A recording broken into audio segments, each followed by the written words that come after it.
Now, our resident curmudgeon finds inspiration in an unexpected place. I've been thinking a lot lately about my color computer. You see, I have been using it less lately than I used to. I'm the kind of person who always likes to try new things with my color computer. But lately, I've been finding it harder to discover new things to try. I guess I could look on social media, but I never really did get into that. Anyone who knows me won't be surprised. Then I learned something new. There's a group of people who get together every Saturday to talk about the Coco. They call themselves the CoCoNation, and they say they're the world's leading live weekly talk show featuring the color computer. They talk about the Coco siblings and its cousins, too.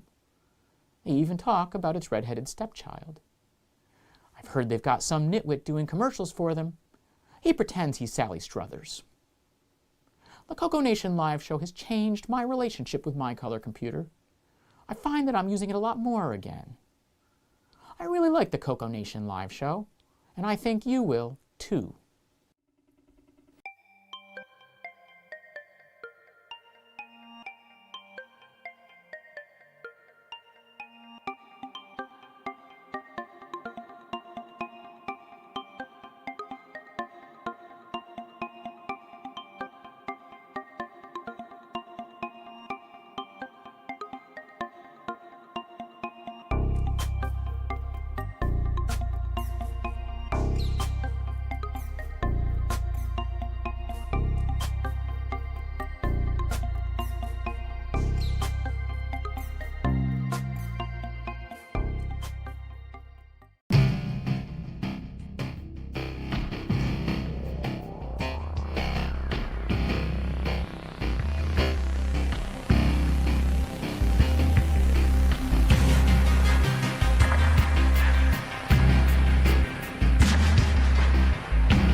The CoCoNation show is an unscripted, live, and interactive broadcast. Anything can and will happen. The views and opinions expressed by members of the panel and the live audience are their own, and not necessarily those of the CoCoNation show, its sponsors, affiliates, or subsidiaries. Open minds are encouraged, and a sense of humor is recommended. Thank you for being a part of the CoCoNation.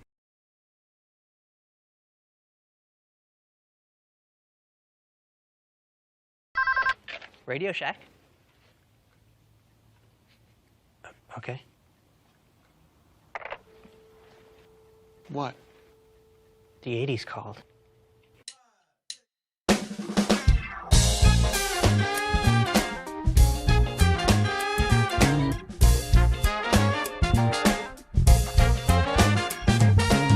Welcome to the CoCoNation, the world's first live and interactive talk show featuring the Tandy color computer and its hardware cousins.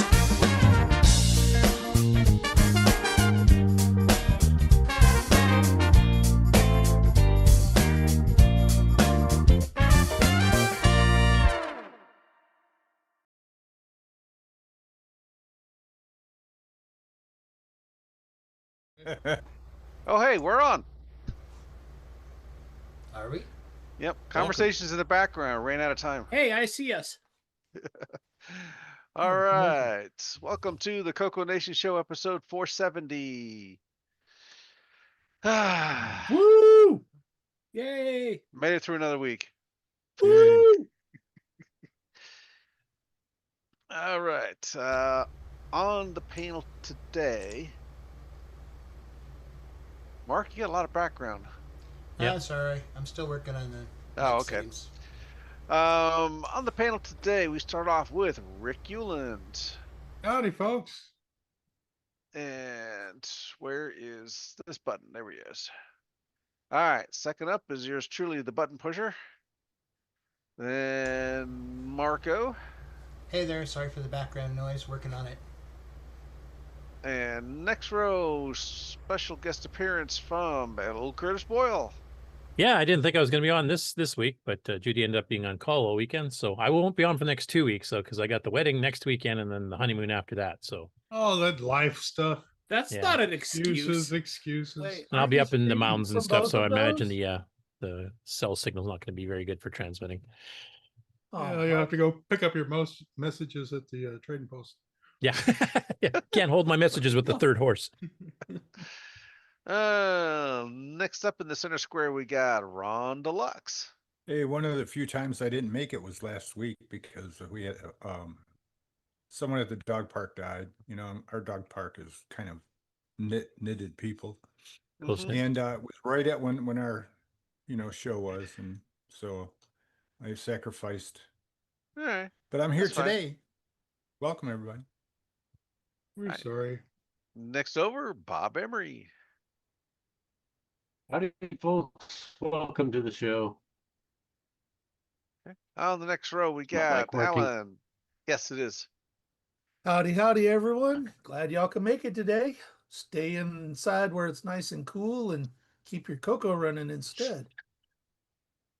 And live from an undisclosed secret location in the backwoods of who knows where? we got Ontario. Ken. You weren't supposed to narrow it down like that, man. Yeah. That's our biggest province. That's not very narrow. And it's very cool in my cabin, as well as very cool outside. So, How cool is it there? It's 22 here right now. well, it was 6 this morning. I think we're up to like Oh. 9 right now. Just about 50 Woo. degrees Fahrenheit. Way to go. We're Yeah. at about 70, 71 right here right now. Winter is Right not up the giving up sweater yet. weather there. With a northwest wind blowing right into my cabin. Maybe close the door. Next year, Of get course. some windows. Yeah, next Yeah, year get some windows. That's the one he hasn't I'm- chinked in yet. I'm working on it. The cabin's not done yet. I guess I should have built the northwest wall. Yeah, that'd be helpful. That is where the weather comes from. That's Well, what better way you're than a like bed just this sheet. is kind of a project update thing here that's not Coca related, but you've been working on that cabin and doing vlog posts about it here for a few years now. So how long has the project been going, and how much more do you expect to do? How many more I've been years? doing it for about 20 years, and it's actually Right. it is completely closed in and functional, but I don't have the entire thing insulated yet. I'm nice and actually warm in my bedroom here because it's the only room that I actually have heat in. That's where your cocoa is, right? Oh, That's where my cocoa Did you is. say 20 oh, years? that's with the heat. Yeah, I The started oldest renovating this profile back in picture, 2006. like the Oh. oldest profile picture I've had of Ken, he's sitting on a log wall of the cabin. I think. Yep, that's when I tore this cabin down to just the actually just 2 log walls was all I saved. So that's all that's left of the original cabin, and I've rebuilt Oh. everything else. No, Enough you- I was just going to say, if qualify it's as 20 years, you rebuilt. probably had to grow the trees first to cut for the lumber. Oh right? Is that- yeah. Well, no, trees. the trees. I did the first the other 2 log walls in the first year, but then the rest of it's taken me because I only come out here. Well, for a while there, I was only out here for a few weeks a year. So. Okay. By the way, Alan says, Ken says it will be done real soon now. That's like a RSN. a tech prediction of when products get released. No, actually, it's not, because I know full well, but by the time I'm finished this, it's going to be time to start fixing the original part that I did. Oh, it never stopped. You just have to It's circle just a back continuing around. loop. It's a continuing loop. Yeah, that's I like just thought you were going to I-30 say 2 weeks. Yeah. Sorry, go ahead, Mark. Yeah, it's like I-35 construction. They Yeah. start up north, and by the time they got down to San Antonio, they go back north and start again. Yeah, we really have to get that Roman concrete thing going, the stuff that lasts 2,000 years, now that we kind of know how that works, where Yeah, it but the heals Romans, itself from cracks. but the Romans didn't have semi trucks. How about No, but they had a that ton of like war, chariots and stuff like that that have worse wheels for damaging pavement. The thing is, they did that mixture of lava and then a certain heating way to make it, and it'll actually reform the cracks on its own. It'll fill in automatically. So that would solve a lot of our problems. It would be expensive to make, though. But I mean, if it lasts for 2,000 years, that might be worth it. Yeah. How about that speed train in California? That like a hyperloop, one of Elon's? No, the his one was that's Vegas, I think he was doing. 12 years to build, and it's over budget by And 80 they still billion. haven't laid any actual tracks. Right, No. right. Well, that's Yeah. California. like- Don't expect anything to get done in California. It Hey, ain't there's gonna a very happen. there's a very similar project between Vancouver and Seattle. So. Yep, and But, Montreal and Toronto's been announced, and I Toronto. think isn't Alberta talking about doing one between Calgary and Edmonton too? They might be, but I just know the one from Vancouver to Seattle has cost millions and millions of dollars, and it's been going on for like 15 years, and they still don't have even the path that they're going to build it on decided. Nothing to show That for sounds it. like government. Yeah. All right. Not to say they work good in Japan and Europe, so they can work. Oh yeah, if Was they ever there get ever built, any, they work great. Was there ever any computers built by the government, like, any government out there in the world? There's some that are sponsored by it. I don't think they built them themselves. Like BBC Micro was sponsored BBC by Micro was the sponsored UK. by the government. Yeah, Russia okay. had quite a few of their own. I just wondered if it'd be the same thing, like, fast Inefficiency? computer, fast. Yeah, train. fast track to You nowhere. don't say fast anymore. All right. In the chat, we have Wayne Campbell, Kevin Holloway. For the first little bit, Michael Zwiffel, Jim Rye, Canadian Retro Things, Sixy, One Bit Fever Dreams, Brian Blake, David Croker, L. Curtis, Tom Eric Gunderson. I think that's Henry Strickland. T Shack 909. That's Thomas Cherry Holmes. Thomas Cherry Holmes. Okay, sorry. Hey, my mic's Dave- working. Yes, it Woo, is. Sounds good. good. Yep. David Lord. Brian Blake, if I haven't already called. Coco Living. Running out of memory here. Kung Coco Fu. We're caught up.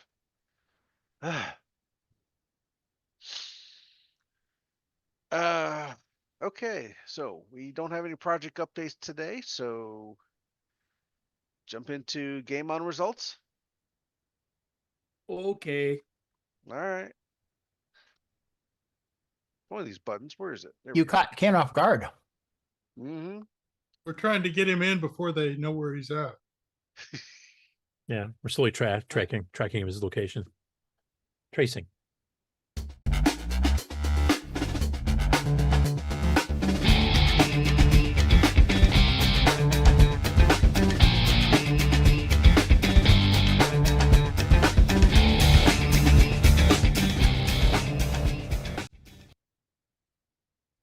Welcome everybody to the CoCoNation Game On Challenge of the Week results video.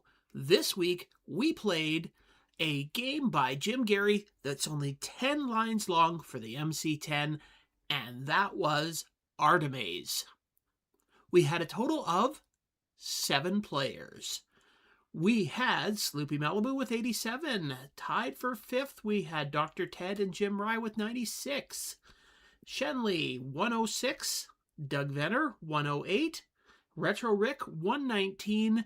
And this week's number 1 score belongs to Canadian Retro Things with 122. Thanks everybody that played, and we'll see you again next week. And the CoCoNation salutes Canadian Retro Things. Salute! And I do have to say that that score was 100% pure luck. I was going to say the investigation begins next Tuesday.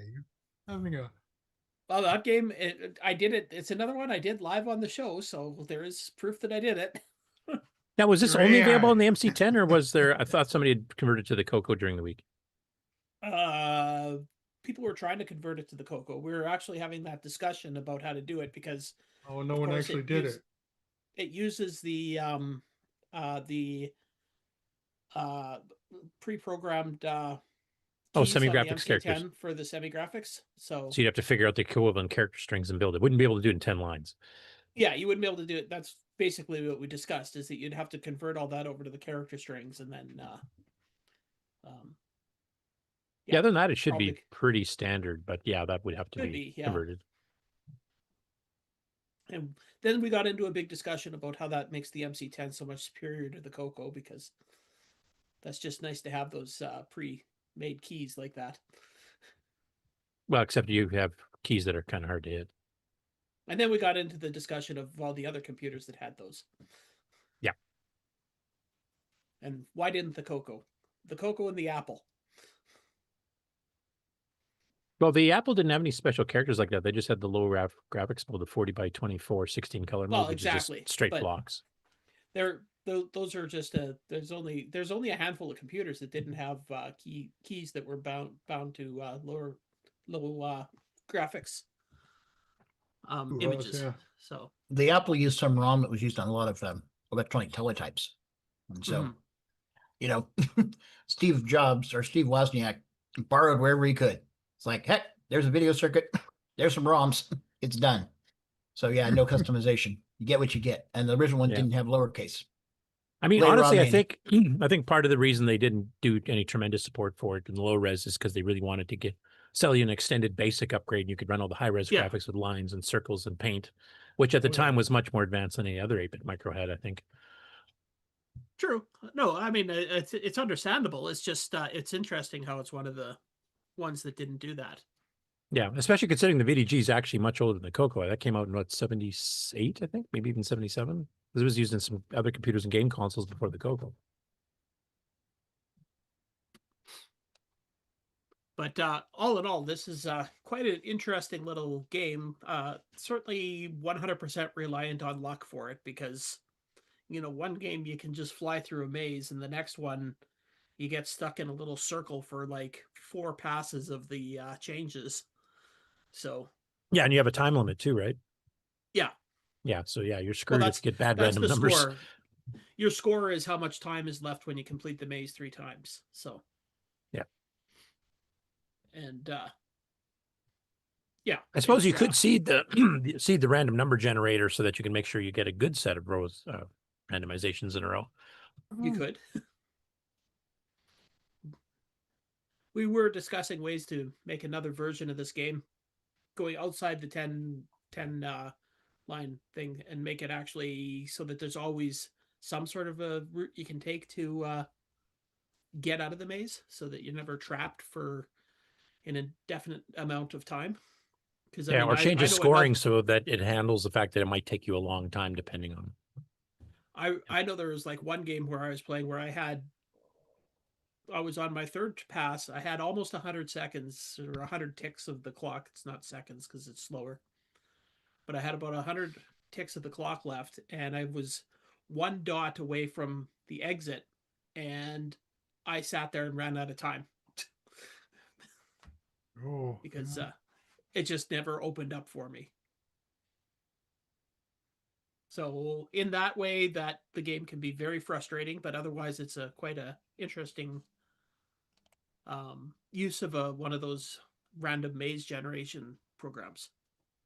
Yeah, and to fit in 10 lines, like even though the Coco version would probably take a few extra because of the character string builds, that's pretty impressive to get a little game like that and that few. And these are not like long, packed to the gills lines like some people did with 255 characters or whatever. Right. This was like readable on a 40, 80 column screen for each line or something. It's pretty short. Mm-hmm. Actually, I was looking at the code, and I think you can fit 3 lines on the screen to read at a time. So,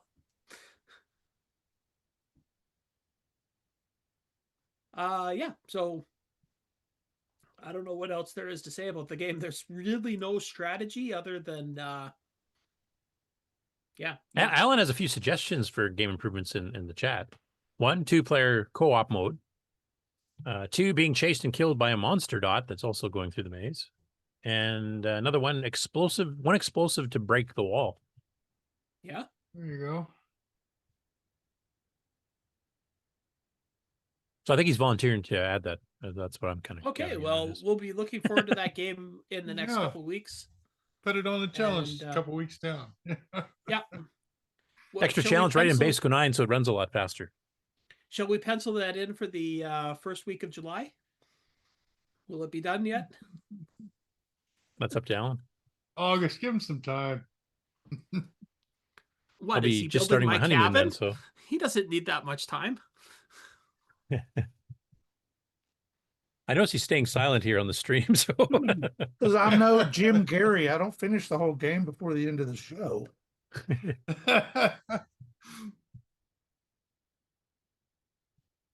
Actually, Wayne Campbell, honestly, you want to tackle a basic 9 version of that for level 1? That would be a good project for you. And also, in the comments there, really, do you think that if you asked ChatGPT, they would know what Artimaze is? Has it scraped the MC10 library that early? Claude might be the best deal has. at that from what I've been seeing, because Claude's been doing some pretty amazingly good Coco things, including ML arcade games. So, yeah. Yeah. But I mean, this Artimaze only came out a month ago, so. Yeah, and it's 10 lines of basic, and you can put that in the prompt to ChatGPT. Oh, okay.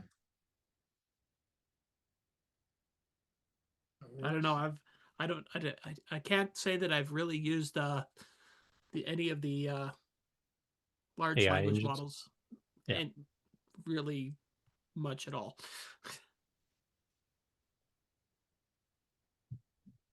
Yeah, I get the impression by the time it does anything I want to do, it's going to cost me a money, and I don't have a money. So, What's a money? I don't understand.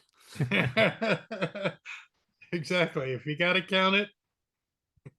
Yeah, Wayne's saying Claude would be better than ChatGPT, and from most of the people I've talked to in the Coco community about it, that seems to be fairly common. Not unique, not completely. Not everybody's on the same, but I'd say more people are favoring Claude right now than any of the other models for Coco stuff. Claude's the code. Well, Claude's the coding model. It's what it's going after. So that makes sense. All right, so now. So no real tips and tricks, I guess. Just maybe there's see not the really. random It's generator. just, yeah, it's Don't die. well, there's no way to die, so this is a good game for This is actually a game where you don't need the don't die thing. It's not violent. Yeah, Wow. it's Well, except when you simply pound a on the maze game. keyboard because it gave you a Right, impossible maze to navigate. But Crashed your computer, but the game wasn't violent. Oh, Jim Rye says the 10 lines contain the MC10 graphics characters, which would probably confuse AI. Cool. I don't know if it would, because haven't they done that already on some of the C64 models, which does the same type of thing? I don't know. Well, but if they have, then the AI is going to know the C64 model is the only model that can ever be. So that would cause some confusion. Only at the beginning. Once you feed it the right stuff on the Coco side, it should be able to do that kind of thing, I would think. I like Ken, I'm not really up on the AI stuff that much. Yep, this is so far above my head. You may as well be talking about machine language.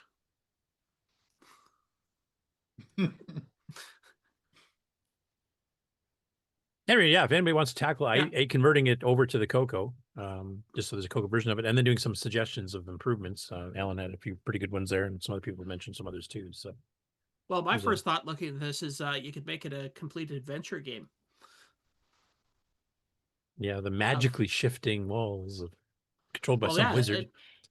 Well, then what you would do is you'd kind of make the maze at the beginning, and you're going through it, and there would be traps or stuff in certain places that would cause the maze to shift. So, yeah, there's another game we covered recently that had walls you could explode and get through. Though that one suggestion, I'm trying to remember the name of it. It was in Semi-Graphics too, but can't remember the name of it. Yeah, it was another basic game, but you were allowed so many explosions per level.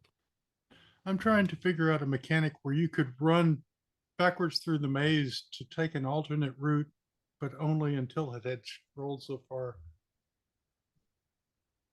Am I thinking about the right game, or did we move on? No, it's yeah, you could if you could save the changes that it make and then reverse them as you move into another place. You could reverse it so that would open up into a. I guess the idea is write something and shut up, folks. Right? Yeah. So I'll shut up until I write something. Well, I think I'm going to call broccoli on the whole discussion of changing Artimaze right now. So if somebody comes up with something, then hey, cool, we'll take a look at it. So the other game that we played this week was IceMaster. Yes, Arcade Animation Inc. MG Lustig, his own company after he did a few games for Computerware first. And a clone of Penguin. So, yeah. So a fun game where you have to squish the mosquitoes with the ice blocks. And living up here in the prairies where there's a ton of mosquitoes, I kind of like that idea. Yeah, well, there's a lot here too. For some reason, the cold doesn't seem to be killing them. It just makes them more fertile. And angrier. And angrier, yeah. They're very awake. The mosquitoes are very awake. I can see that though, because the one time I went up to Alaska in the summer, the mosquitoes there were far worse than we ever get here. Bigger, more aggressive, and tons of them. That's bait. We've got Alaskan mosquitoes here this year, so it's annoying. Beauty. So you got to go stand in the ice cold northwest wind to keep the mosquitoes away, because as soon as you get out of the wind, you're attacked by mosquitoes. Devoured. But yeah, so any tips on IceMaster? It's a pretty fun game from when I remember playing it. Yeah, I guess the big tip is try not to destroy too many of your blocks, because like if there's two blocks pushed together and you push against them, it'll destroy the block you're pushing against until you get down to where there's just one block. Try not to do that too often. Try to just push the blocks out of the way, because eventually you'll get more and more mosquitoes on the screen and you'll need more blocks that are easily accessible. So yeah, and they also destroy the blocks. So I'm trying to remember, was it IceMaster? Because there's at least 3 Pengo clones on the Coco. I know Pengon by Spectral, Warehouse Mutants from Tom Mix, and then IceMaster from Arcade Animation Inc. One of them, if you hold down the fire button so that you're just pushing and staying in place, if you go left and right, it looks like you're dancing a jig. I always had a kick out of that when I was a kid. Is this the one? Actually, it's not if you go left or right. What it is if you keep holding the fire button down after you push a box, he sits there and dances. Yeah, I always thought that was cute as a kid. Yeah, I don't know why. You do mention that on your game site. Oh, did I? Okay. Yeah, can't remember. So I don't know. There's yeah. I guess yeah, be a little frugal with the blocks. Don't destroy too many of them if you don't have to. That's my only advice. But then again, I probably have right now the lowest score of anybody in this game, so yeah. I'm probably the not the other best thing is person to give advice. Since there's 3 different versions, I think we've played Pengon before on challenge. I don't know if we played. I believe we played Pengon. There's also a version kind of like this that Inafudo made. Oh, right. Yeah, I forgot about that one. But once we played all the clones, it'd be kind of interesting to maybe get people to come in and vote and figure, which one is the best clone. Yep. Have a best clone heads up in one of the weeks. Yeah. But other than that, I don't know if there's much else to say about the game because, as I said, I have a really crappy score. So some of the people that have really good scores, like Peter over at 8 Bits in the Basement, has a much better score than me. Well, anybody that's posted a score right now has a better score than me. Even Mark B has a better score than me. I can't Mark, remember. how Did I did have you a do good it? score in my screenshots, or was it pretty near the beginning of the game? Oh, I have no idea. I can't remember. I should be submitting those. That would be my way to cheat to be involved in the Game On Challenge. Yeah. Till I get Thursdays free again. Oh, I should mention, this is a bit of a side topic here, but the day after I come back on July 13th, I start a new job, and it's technically casual part-time, but it sounds like they'll probably give me a lot of hours, but it's shift work and it's random shifts at the beginning. Where are you working? For Life Labs, actually, as a driver. Oh, cool. So it'll be nice to have a steady job again, because my company in the industry it's in has been going down for well since COVID started, basically. But yeah, my ability to be on is going to be all over the place because I don't know until like the next day, what shift I'm working or if I'm working. So because I'm kind of on call as a backup for the regular drivers.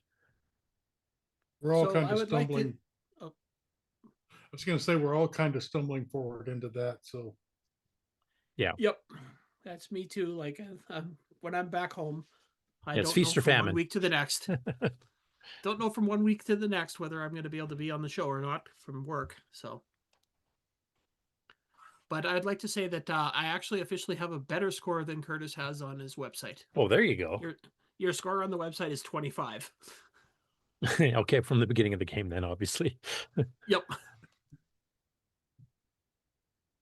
And welcome to Sloopy Malibu, who popped in late.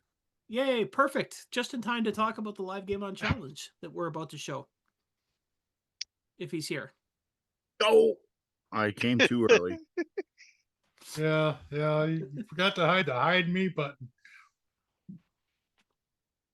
Where's Sloopy Malibu? All I see is a Tandy 1000. You'll have to do. A. Well, on the wrong show. Since there's a Sloopy here.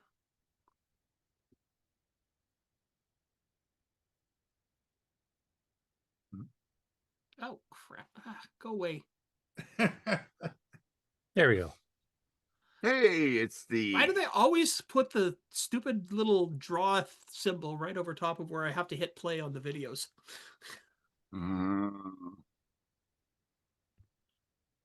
torment you? Yep, that's exactly what they're doing. So, since don't really have any... well, Sloopy, you had a much better score than me in IceMasters. What's your tips and tricks? I had a good score on IceMaster. Way better than mine. My tips and tricks. My tip is don't die. And my tip is push ice blocks often and early and often.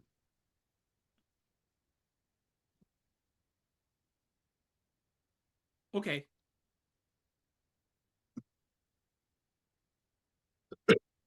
Yes, for the CoCoNation Game On Challenge Live, we had 4 people playing. It was great fun. I can see the struggle in that maze game where it took about 4 passes for you to finally get that last block out. Yep. Yeah, it was a cuss fest. See, like right there. If you moved fast enough, you could get through pretty quick. My absolute best time across in one level was 28 ticks. I think I went faster than that on one of them because I actually had almost a straight shot right across the screen on one of them. So yeah. But as I said, I mean, getting a good score in this game and that game is just 100% based on luck. Yep.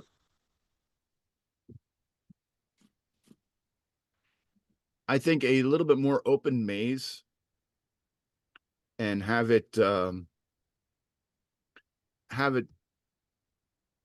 flip like it does, but have it, what it does is it moves the maze up or down instead of like changing it to random would be a much better option. If you understand what I'm saying. Maybe scrolling? Yeah, have it get scroll. A scrolling maze rather than a shifting maze. Yeah, but have it shifted the way it is now, but instead of every time being random, it just takes the same maze and moves it up or down each time. Yeah, so scrolling rather than shifting. So you keep seeing new ground to the south of you, what have you. Yeah. Because it's like 1, 2, 3, 4, 5, 6. I think 6 or 7 bands that change. Have it so that it's the same maze, but like every 7 cycles, it's back to the beginning and it just keeps moving it through. And so maybe you need to run backwards and come back around and come up some different way to get to the exit because it scrolls. Yeah. I still like the idea of blowing up the walls. If you have a couple of those. Yeah, some of those too. You found 3 hand grenades. Like for a 10-line program. Yeah, for a 10-line program, it's really good. It is. You'd never guess. Yeah. As a game itself, it's a good start. It's a great concept, but it needs some refinement. Actually, I did figure out a little bit of a cheat. If you are pushed up against a wall when it changes, sometimes the way that the wall shifts, it'll make a hole in the wall for you. Yeah, you get to pop through. Nice. Yeah, I figured that out too.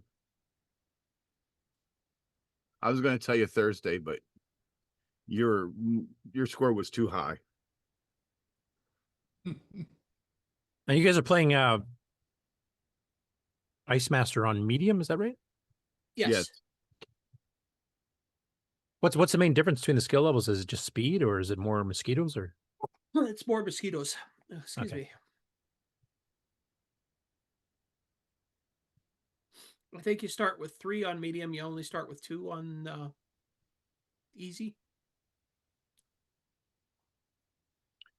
2 easy? I don't think so.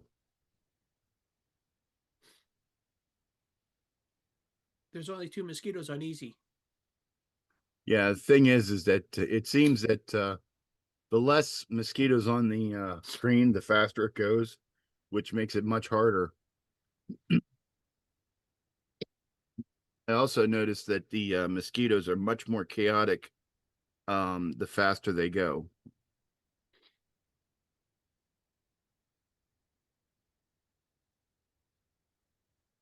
I don't know if anyone else noticed that, but no, we were all worried about the Joust versus Lancer versus discussion in chat.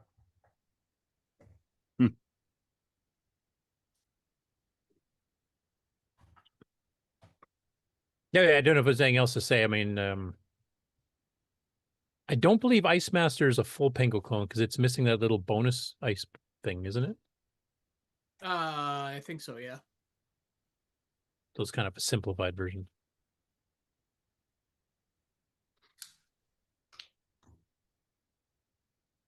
Anyway, nobody else has tips and tricks and stuff. Yeah, those mosquitoes else are have it? people, so they must be from the U.S. South. No, they're from right here where I am. But we don't know where you are, Ken. In size well, I'll give you a hint. In size comparison, the mosquitoes to the man on the screen, they're a little small for where I am. Ooh.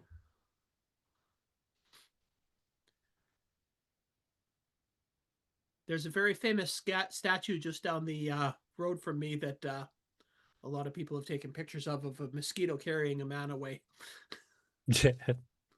Alrighty then. Put that in your search engine and find him. Instead of a local world's largest ball of twine, you have a we have a man-sized mosquito. Man carrying mosquitoes. No, it's actually about Mosquito twice the carrying size man. of the man. About twice the size of the man. And that's not a statue. That's actually one that they stuffed. Yeah. Oh, right. It's it's kind of like how you mount the head of an animal on the wall. Well, It's taxidermist thing. Yeah. Oh, Fill the inside with, yeah. So most places have a "Don't feed the bear" sign. Does this one have a "Don't feed the mosquito" sign? Just says hide. Well, you're feeding the mosquitoes from I don't- yourself personally, so yeah. It says feed the bears to the mosquitoes. Yeah, exactly. Well, it would be helpful. Yeah. It might take 2 mosquitoes to carry a grizzly bear, but I don't We've just got black. it's black a hairs. option that you really want to try.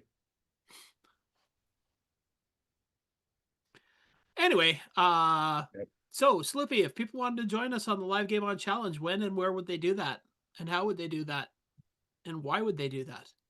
Ooh. Really? We have to go through all this again? That's our English class. Go for it. How many times have we When, where, why?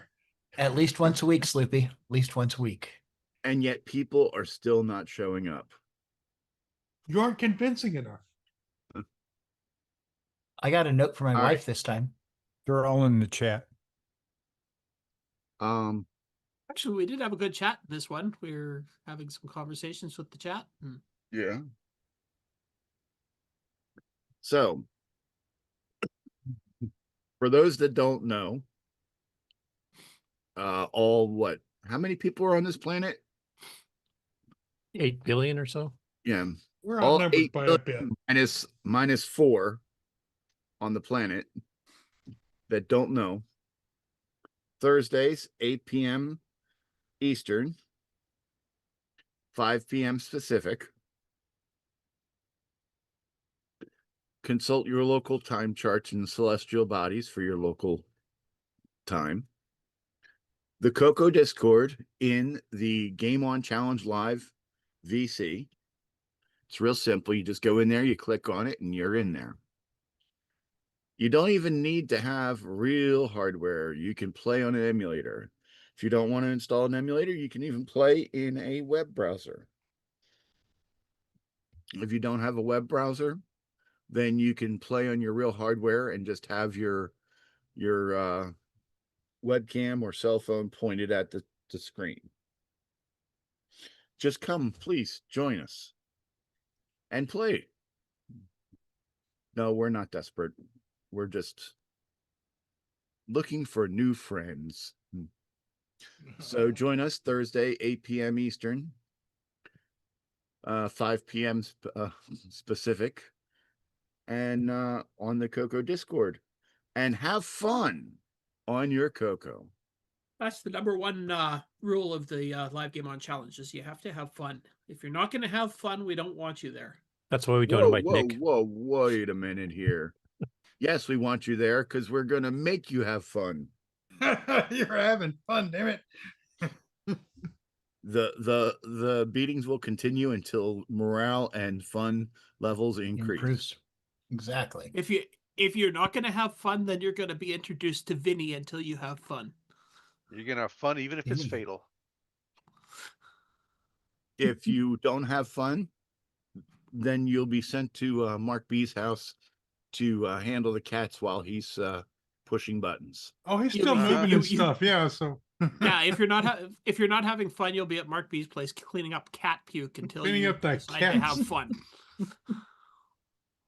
we could send him to Mark O's to help him unpack. That would be lovely. Yeah, We'll provide pizza. Ooh, Well, now it's free sounding pizza in interesting. Portland. I gotta go. Hey, Curtis, I don't think you uploaded the news summaries for this week. is No, there I did. He's a sausage- slacker. I thought is he there did. sausage and bacon pizza? We can make that happen. Ooh, where? Anyone know a good travel agent? Right? But Mark, at least you don't have to rent a truck. That's true. You know what? We actually hired some movers on Thursday. 2 guys show up in a large Beacons truck. It sat at the curb the entire time. Oh, go from here to over the other side. They pulled out their carts. They just wheeled them into one house and then down. It's literally there's 30 feet between this wall here and where I was In the old in the other house. wall. Yeah, exactly. So it's out of the house, down the street, in the new house. It would have been Oh, they funnier could if they load it up loaded in the up their truck. If they loaded the truck up at Oh, your put it house, on the and then just truck. pulled into the Oh, driveway. like Cheech and Chong did the U-turn to go on the other side of the street. 3. Get out. Yep. Unload the truck. They didn't load up the truck. No, they didn't. You know what I figure is that You You get weren't gypped. getting your money's worth. you know what I figured is that some apartment complexes, they probably have more length running from, the apartment to the truck than they did from one door to the other. Exactly. So it made more sense. Oh, I don't need a truck. Yeah, I told the guy, hey, you could have brought the small truck.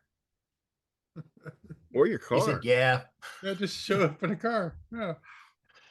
Well, they wouldn't have been able to bring all their carts and stuff. So they had some Carts really and nice. blankets and things. Yeah. Yep. Do they blanket it all and shrink wrap it all just to move it 50 feet? Nope. Actually, it's really interesting. They had a little cart with some handles on it. Looks like kind of like a luggage cart, like at a hotel. And we had everything pretty much boxed up. So they just threw everything on boxes and then they'd strap rubber bands around it and pushed it over and unloaded it. So, question for Ken. Yeah. I heard you were going to say something on this show. Oh, you mean talk about what the next game is? That'd be nice. No, wait a minute. Sloopy's trying to get the show back on track. Hey. That's one of the signs of the apocalypse, isn't it? It is. Well, okay. I guess I can. Just because because my train of thought goes barking down a dirt road.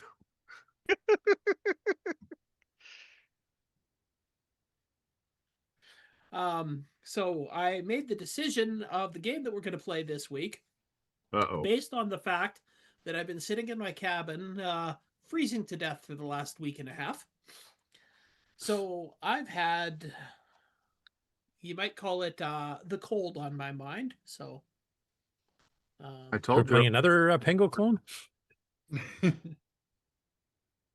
I told you to we're gonna open a play portal from there to here. this game. Oh, Penguin Icarus by Penguins. This is the new version, not the original Rainbow Run, right? Yeah, this is the new one.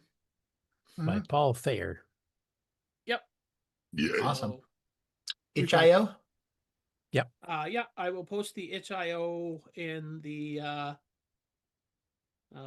link in the channel. But yeah, it's this game right here, based on the 1990 Nick Bradbury Rainbow Magazine game. Yep, this is a 512K Coco 3 with a whole bunch of really cool animations, some cool digitized sound effects. And some interesting colors. It looks He like does the penguins made with character graphics.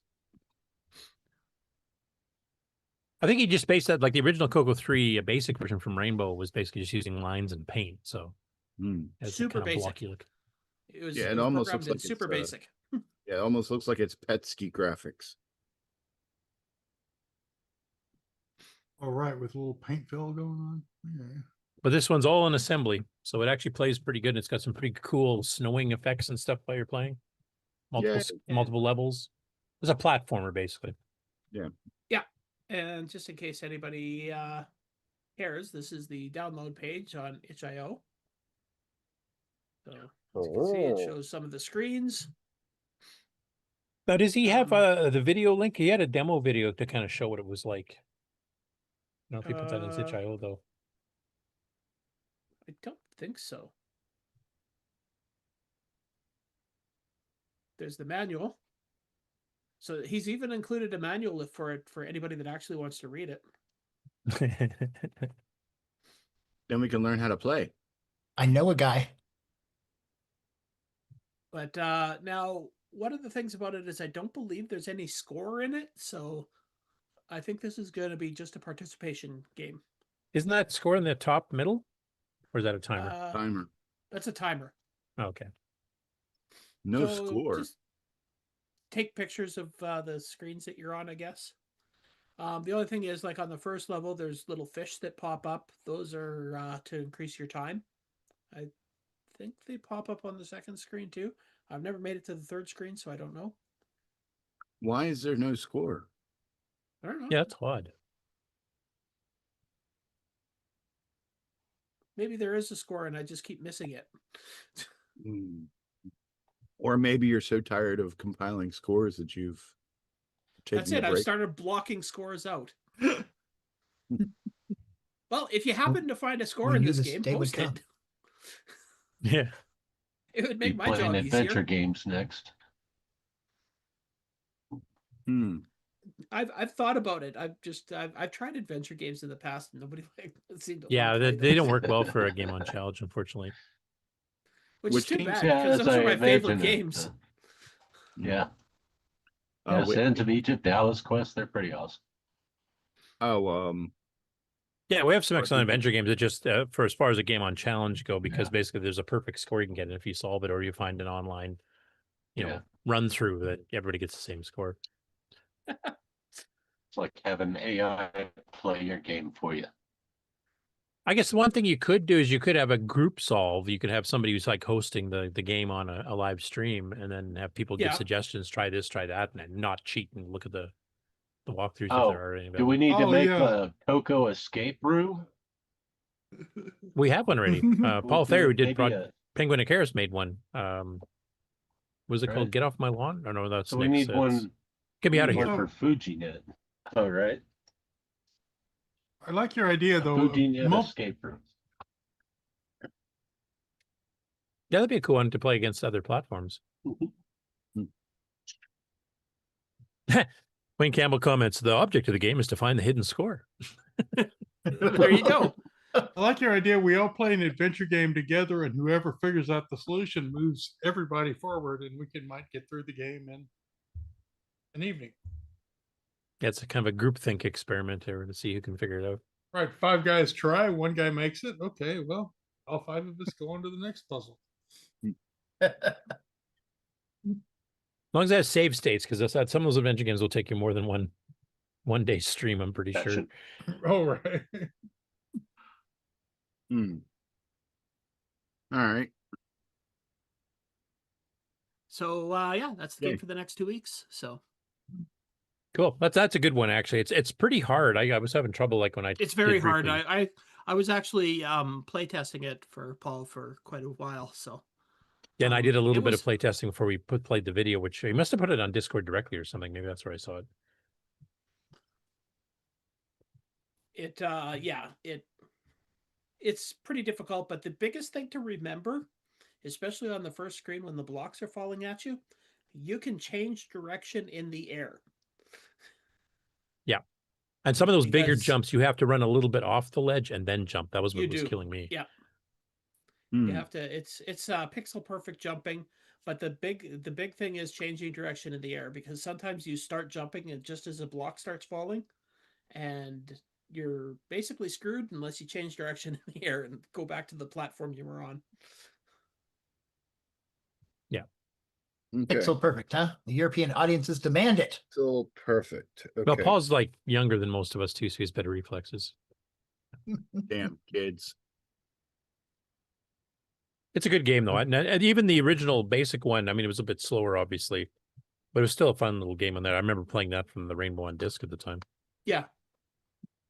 I checked that one out too. It's definitely worth checking out to see where this game came from. In fact, I think Bob Emery's playing the basic original version right now. Yeah, it looks like it. We should zoom up Bob Emery so we can see it. Well, it's super exciting. Well, one thing we should mention too, the current version, I can't remember if the original was like this, is keyboard controls only. There's no joystick controls. Yeah. And Z is the jump key, which is also the key for starting the game. I really don't know what I'm doing. Yeah, you got to climb the ladders, jump up the ladders, I should say. Yeah, going up you can climb the ladders and then jump the gas. Okay. There is no up. It's left and right and jump. Try not to get hit in the head. That works in real life too, by the way.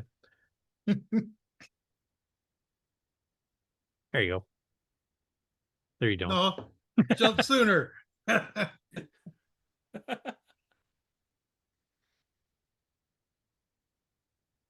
not a bad little platformer for basic, so. I take it timing is a issue. This would be one to run on a Gimme X or Gimme Z based machine too at the turbo mode. Yeah, it is running double speed. Yep. Crank it up to triple though, and I think this would actually be a decent Yeah. arcade game. Either that or somebody has to finish patching Super Extended Basic for 6 through 9 native mode and stuff. Oh, that's how a jump works. Okay. Made it. See, now there's a score on the original. So there must be a score somewhere on the new one. I just, for the life of me, can't ever remember seeing it. Yeah, because here it has a timer bar. Is that what that bar is? Yeah. And a number. Well, it's definitely a score. countdown numbers at the top. Because when you get the fish, it moves your time up. Yeah. So Oh, Paul yeah, Thayer, this- if you're watching this later on here, is there a score in the game and where do you find it? And am I just dumb and completely have missed it all the times that I've tried this game? Because getting the fish didn't change the score. It only gave you time. So Yeah, how do you it's like a get bonus score? add to your time to give you more time to win. I have no idea how you get score. Oh, there, see, he got. Oh, now you got a 5 points score. that time. Yeah, the timer's still going down actually. You're just about out. Oh, you didn't get time on that fish. I wonder if there's a. Yeah. Maybe he changed it from getting a score to getting time just to. Yeah.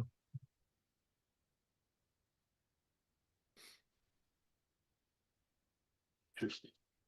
Different I look colors forward of to fish. trying to. I look forward to trying Paul's first. Yeah, it's Yes, much it's- faster paced. Yeah. It's lower res, ironically enough. He's using one of those smaller resolution modes that he does a lot of his games in because it's kind of based on the Right. what is that video game system he's doing? A Pico something or other? All right. But fewer bytes to slam around. So The Pico 8. Yeah, I think that's Yeah. the one. Because he picks resolutions like 128 by 112 or something in 16 color, something that doesn't take that much RAM, so you can, update the whole screen pretty quick. But you still get all the color, and gives you more time for digital sound effects and stuff too that run in the background without slowing things down.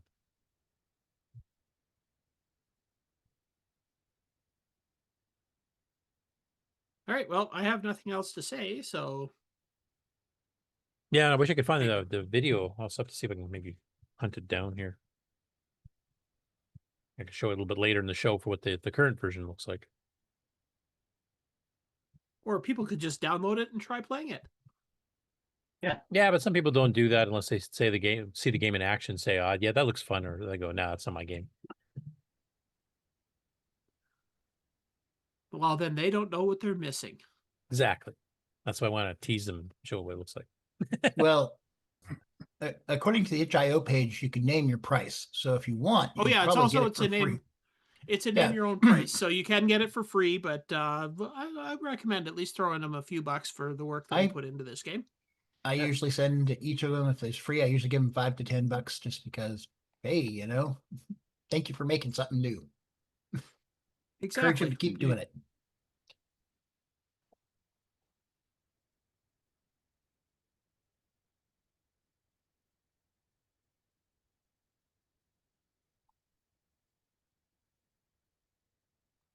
Okay. Well, shall we move on to the Game On News? Sure. Oh, that's me again now. Yeah. Okay. Welcome back.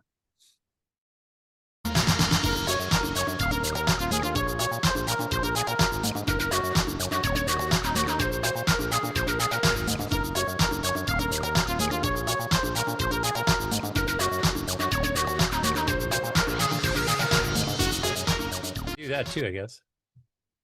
Yeah, we could do that. I like it. The game on commercial break. That's right. Pick a commercial break that has lots of games in it. Because we got a top of the hour here.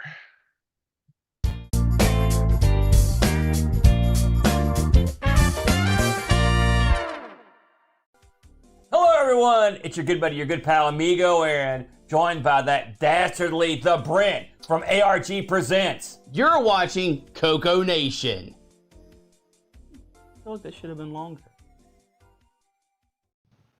The CoCoNation show would like to thank the following patrons: AC's 8-Bit Zone, Alex Gayer, Alan Huffman, Barry Tompkinson, Boysen Tech, Brendan Donaghy, Brian Blake, Brian Walsh, Brian Weasler, Kieran Anscombe, Coconut Bob, Daddy Burrito, David Ladd, Derek Smithson, Diego BF109, Don Barber, Eric Canales, Frederick Sagard, Glen Hewlett, Graham Wadke, Grant Leedy, Henry Strickland, Jason Warrens, Jim Mullis, Justin Larson, Ken Reichard, Kevin Holloway, Mark Castellan, Patrick Euland, Paul Fiscarelli, R. Allen Murphy, Richard Gore, Richard Harding, Rob Inman, Rocky Hill, Steve Batson, Terry Trapp, The Break Key, TJB Chris, Tom C., Tom Gunderson, Tom S., and William Maything.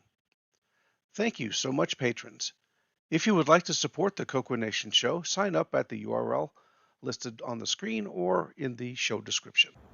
Hi, this is Mikey N6IL, and you're watching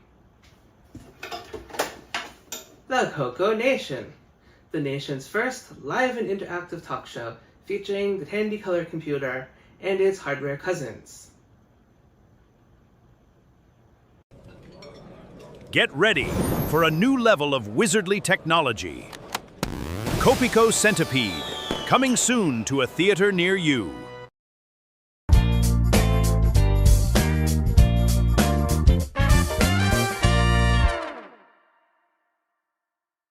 The CoCoNation would like to thank our Discord boosters. Poison Tech, Captain Kirchhoff, Frederick Micro Hobbyist Sagard, Glenside Computer Club, Paul Fiscarelli, Paul Shoemaker, Richard G., and Wingnut 2626. Please consider joining Discord and visiting the Welcome section to see what the community has to offer. Just go to discord.thecoconation.com. See you on Discord. Okay, now we can do the Game On News.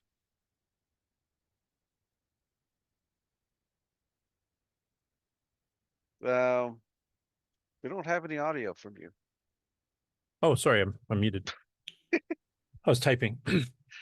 So I can't find the video footage because I think, quite literally, I recorded it myself when I showed it. So I just booted up the game in VCC, and the sharing sound from that won't work, but I thought I might as well share that a little bit so people can see what the game looks like. I will play it very poorly. And... oh, shit. Cat, this is not an invitation to jump in my lap. Okay, so you guys are seeing a screen there? Yes. Yes, we have penguins. Oh, Zed to play. Very nice looking. Oh, you can see like the snow effects and. You remember what the keys are up top of your head there, Ken? Z start. Well, Z is jump, or Z, sorry. Z, sure. Yeah, what is And left start. and right? That's pause. You You're can not leave. playing at BCC. Probably ducked out for a minute. We lost his I'm connection. back. Do you remember what the key controls are for Project Icarus? Left and right arrows and Z. No, I guess I had to not die first. Oh yeah, there we go. Yeah, you see the penguin on the bottom of the screen there. You still got to do the jump up the ladders like the original version.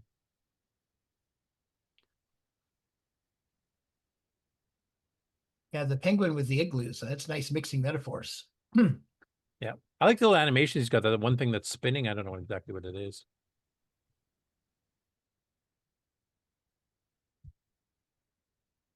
And there's some sound effects, digital sound effects here, but you can't hear because my VCC doesn't like sharing sound. Oops. Anyway, you can see it's a little bit choppy because I got so much running on my computer right now. But the animated snow, the some of the animated spinning objects, the animation of the player. Object you're talking about, the one on the top corner there? I don't think it's out right now. There's a right under your one man thing. Yeah, the one that shows when up that there. Shows up. That's a free man. Oh, like I never give it up that far to actually see it. There it is. I don't know why it's suddenly slowing down right now, but yeah. It's a free man token. Okay. So I highly recommend if you have time to get over to that side of the screen and get it. Yeah. Anyway, I'm not going to play it through or anything like that because it, for some reason, it just started bogging down too. So, because I got a really old version of VCC here that I can share. But for those who have not seen the game yet, that's the first level. and it's running slower than normal at the moment. But yeah, that gives you an idea anyway. Good sound effects, great animations. I love the animated snowfall. And then as Ken mentioned, if you can chip in a few bucks to encourage Paul to keep writing some Coco games in machine language, please do so.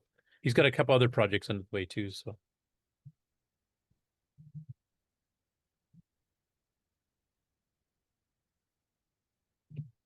Okay, so on to the game on news itself.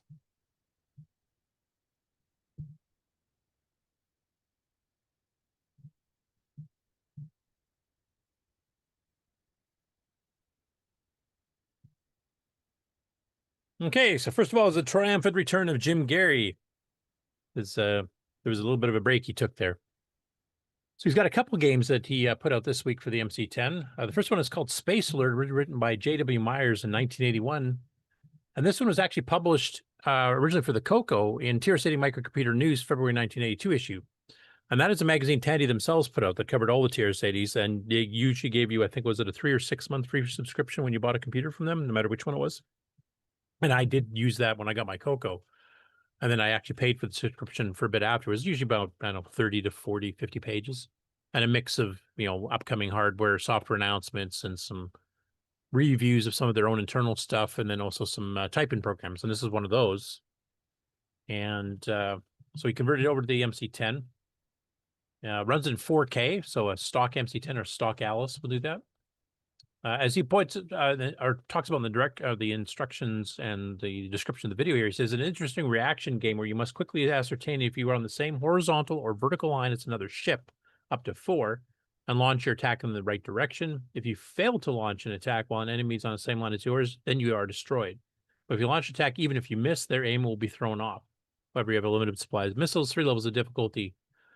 And I'll play just a little bit of it here, but I do remember this is actually one of the ones I typed in back in the day just to see what the game was like. Definitely more than 10 lines. So the game has its own built-in instructions.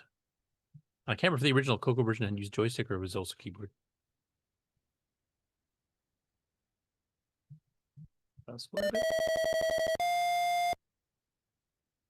So there he just a shot one. There's a miss. So it's a very simple little basic game, but it was like, free with the Tier City Microcomputers magazine.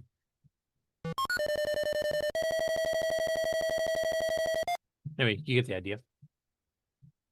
The other one he did is a game called Goodbye Charlie. And this is originally was done for the VIC-20 by a person named Norman Overpeck, I think, or Beck, from Compute Magazine's November 1983 issue. And Jim actually used this as a 10-liner game contest entry that he's doing for next year, for the 2027 one. And as his description as here, he did change the play a little bit. He said, my version only scores you when you complete a screen, not as you move. And then it's got the WASD keys for movement and the space bar for a lightning flash. You must navigate across the graveyard while avoiding the tombstones, which attract lightning bolts. Trigger lightning causes a score penalty. And being a 10-liner, this is another one that will run in 4K of RAM. And probably could be converted to the Coco fairly easily, like we were talking about some other games earlier.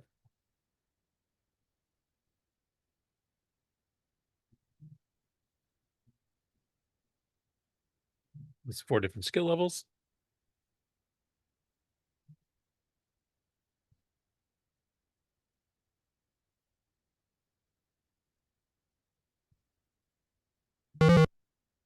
So basically, you're trying to get from the bottom to the top, and you can see the little exit and entrance ways on the middle of the bottom and the top there, and it basically shows you the tombstones, and then they'll disappear, and you have to kind of like remember where they were without hitting them. You get the little lightning flashes when it actually redraws. So mega concentration.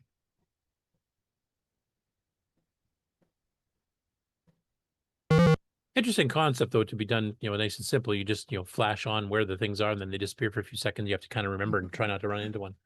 Quick, remember this. As I get older, this game gets harder. That's all I can tell you. And there's the lightning bolt. Goodbye, Charlie. You've died. Anyway, I don't know how well it's going to do next year, but that's one of his upcoming entries for next year's 10-line basic contest. Now, I will mention he did upload an updated version of this game a couple days later, but he didn't really explain what the difference is. Like, the description is pretty well the same as the original. So I'm not sure if I did play the video briefly earlier here, and I don't really see the difference. I don't know if anybody else can see anything different there or not, but I guess it blinks a little bit faster.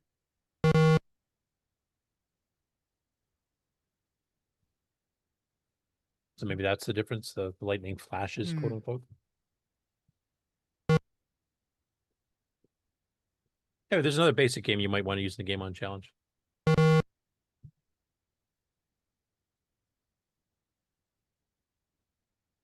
And it does have a score. Next after that, 8 Bits in the Basement, old Peter, the expatriate of Ireland who currently lives in France.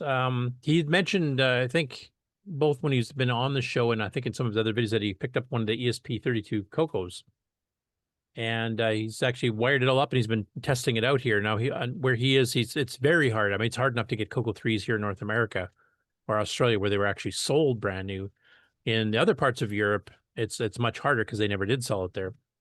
But since the ESP32 does emulate the Coco 3, he decided to do some tests. So he's been playing some of the games. He's looked at artifacting. That's another advantage for people that were living down in Paland. You can get this and you actually get artifacting. But he was trying to test it to see how accurate it is on doing Coco 1, 2, and Coco 3 games. And he strictly did games on this particular one. And there's some that aren't perfect. Like I know you mentioned like Popstar Pilot does not work very well. Like We're looking for a kind of near enough Coco experience, cheap. Now I noticed here, and this maybe is capture as well, but the colors look a little bit off from what I remember Arkanoid looking like. And this is the official Arkanoid that Steve Bjork did for Tandy. And I did notice that some of the colors seem to be a little bit off. The artifacting seems to be the pure 4. It doesn't do the subtler hues when you mix dots vertically and horizontally. Which, I mean, even the original VCC and some others did that too, so that's kind of understandable. But some of the Coco 3 palettes look like, well, off from what they look like on the original. But, still most of them run. But there are a few programs that actually don't work very well. Like here's Buzzardbait works quite well, and this one actually does work pretty good on the pure. And since Ken Reichert's in the chat claiming that this is the best Joust clone, I'll play a little bit for him. Coco 2 game, and it runs kind of perfectly. I mean, it's kind of indistinguishable from what a real Coco would kind of do, that kind of way. It works very well with Coco 2 games. Can Climber's another one. That's where the pure artifacting makes it not look quite as good as the actual game. So Lifeline, Shock Trooper, which is a classic. Then he starts going into some of the Coco 3 stuff. So the first one he tried was Popstar Pilot. Now, Popstar Pilot uses a bunch of like timing tricks to change palettes in the middle of scan lines and, the hardware horizontal scroll registers and all kinds of stuff there. And because the emulation's not perfect, you are getting some problems here. So I will play a little bit. Like if you remember the original Popstar Pilot on a Coco 3, you get a scrolling checkerboard pattern. That's not quite what you get here. A Coco 3 game that doesn't really. It is doing the palette shifting and Popstar going horizontally fine, but one where he's changing the palette registers per scan line is definitely not being timed right. In some areas, it falls flat on its face. This here is Nick Morantis' Popstar. And when you start actually playing the game, things are being displayed on the screen is wrong. You can definitely tell that the horizontal scrolling isn't quite working right. It renders the game pretty much unplayable. Now there are options. Hey, it's a work in progress. Menu where you can like turn on. But I just want people to know like it's not perfect yet, particularly on the Coco 3, which is a lot harder to emulate. Any difference whatsoever? Yep. For this particular. On the other end, Xenix actually runs pretty well gameplay wise. The graphics seem to be good. It plays really good. But the music, there's background voice music in the background playing here, which you can't hear here. But he said that seems a bit off. Isn't 100% what it should be. It's kind of missing notes, and it's not really playing at the right speed. And it does seem a little bit slow compared to the notice these actual kind of dust, hardware. Fiery, dusty graphical effects that look quite good actually. Digger 3 here, he showed that has some problems with the pallets. This is one of the ones where I think it's playing composite versus Gomers, as they're called, the bad guys who are trying RGB, because it looks like it's And, trying to do RGB on a pretty much composite just output like or vice versa, Roadrunner, because the but colors with are definitely extra way little wrong. obstacles and bits and pieces. But here the And some horizontal nice scrolling, graphical which bits, I like can't remember you if see Chet the did wall this here and with a broken little bit software parallax techniques or purely scrolling hardware. As we're Probably software as because we're of the walking by parallax, it. because he's basically have to But redraw on the background tiles. we're trying to get I think this all the is gold probably that we using just can raw from these Gomer draw guys speed, and pick up the and thus gold it's not having the same around problems with level Popstar, as which is well. using the hardware And just horizontal like in scroll. Roadrunner, what that'll do for us is it will. And he picked Space Intruders by Nick Marentes. There's a bit of animation. Now this going here, on, and the game plays the the way colors it don't should. look quite right, They're particularly on the attacking us, bases. our I don't shields remember. are The bases saving are us, supposed to and be all like the a rest. grayscale, The one problem white that and there is gray with type this thing to give it game kind of is when you 3D-ish get here, shadowed look. you'll notice And for that's some definitely reason not what you're there's getting some here. rapid So shooting going on over here. it seems to play destroys a okay whole though. section of shield, but I needed Chuckie Egg because that's just a classic. Originally on the Dragon, he even did the Donkey Kong transcode by Sockmaster, which actually does, except for the colors again, seems to play quite well. from the Donkey Kong arcade. But you can see like ROMs. the inside of the apple So almost that looks black, originally so that's the worked wrong with color. This might be a 6309 composite RGB processor, which difference is the too. exact same processor as the Coco 2 and 3 have. Still have to say the SP32 looks pretty promising. There's still some glitches, but I mean VCC and MAME went through all this, over the years too, and gradually got better and better, and he's actively working on it, the author of it. So I expect these bugs to get fixed as he, tests more and more programs with it, especially the ones that start pushing the envelope a little bit and using all the Coco 3's capabilities. Generally quite pleased with it. Like he said, he never got a chance to the Coco 3, and trying to buy one in France is like quite expensive, if you can even find one. So this way he actually gets to play some of the Coco 3 games. And we talked to him before about maybe developing a Coco 3 game in the future and see what he could do with that now that he's been running assembly and doing so well on it. I'd be curious to see that. Next up that we have a YouTube page called One More Quarter, and what he recorded here is the Dungeons of Dagrath demo sequence. So this is the entire, animation of the wizard forming, and then also the kind of demo walkthrough where it does a few attacks and runs through a couple of things and then repeats. So sort of the attract mode for Dungeons of Dagrath. And he just isolated that so that people would see what that looks like. He even describes exactly what it's doing, which is kind of cool. I never really bothered to really do this. He goes, the demo runs automatically at startup and cycles through 11 pre-scripted action sequences, examining inventory, lighting a torch, equipping a shield, an iron sword, moving through a dungeon, attacking a creature before looping back to the beginning. And I don't think there was too many, especially at the time Dagrath was out, I don't think there was too many games for the Coco of any sort that had attract modes. We had some that might, flash between a screenshot of one particular screen and maybe a high score table, maybe some instructions, type of thing, but actually having an active demo mode. I mean, there's a few games around this time period, like Zaxxon, a few that had it, but that was pretty rare. And the one in Dagrath is actually, I think, one of the better ones. And I don't know if this guy has a Coco. It looks like he's running emulation here right now, but maybe could be doing some gameplay videos too. After that, Rick Adams this morning posted he's done a version of the classic Chomp game from computing's earliest days for the Coco 3. Chomp is kind of a strategy game. You might think from the name it's Pac-Man. This predates Pac-Man by a decade, probably. I think this came out in the 70s, if I remember. Probably on minis. But it says basically avoid the poison in the cookie, and basically these asterisks you see on the screenshot here is the cookies, and you choose a square and you kind of pick it like chess pieces. You do column row, and basically if you eat a square, every square you go to eat, you eat the square that's on the right and below, and that will disappear. And you're trying to avoid the poisons, which is the P character. So it's kind of a strategy game. It's not an arcade game of any sort here. But he's put up a little screenshot and a post about it on Facebook. And then if you want to get it, including the source code, you can get it off of his, I'm going to try to pronounce that, GitHub page. And I will mention he's got two versions of the basic source. So Rick, a few years back, did a basic, I don't know, what did he call it here?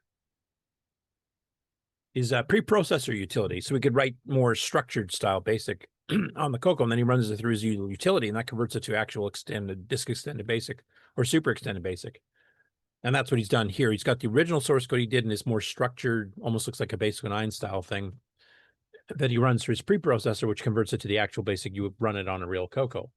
So if you wanted to fiddle with his preprocessor, which he also has on his GitHub, you can actually download that, and you can download the source that's done on the prettified version, and then run it through the converter to create the actual disk file itself. Don't mind, you can just get the actual, base file either way.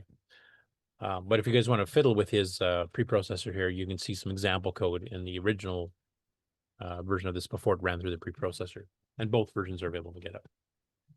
So that's a game on news. And like Ken, I'm starting to see that buttons and stuff are disappearing. I don't have a stop. Well, I'll fool it. I'll kill it. Okay, ready for the news intro? Yeah, you can throw that on while I... When you want the latest in TRS-80, Tandy, Dragon, MC-10, and all of their hardware cousins. No matter what it takes, or where news breaks, from around the world to your nation. The CoCoNation News with L. Curtis Boyle.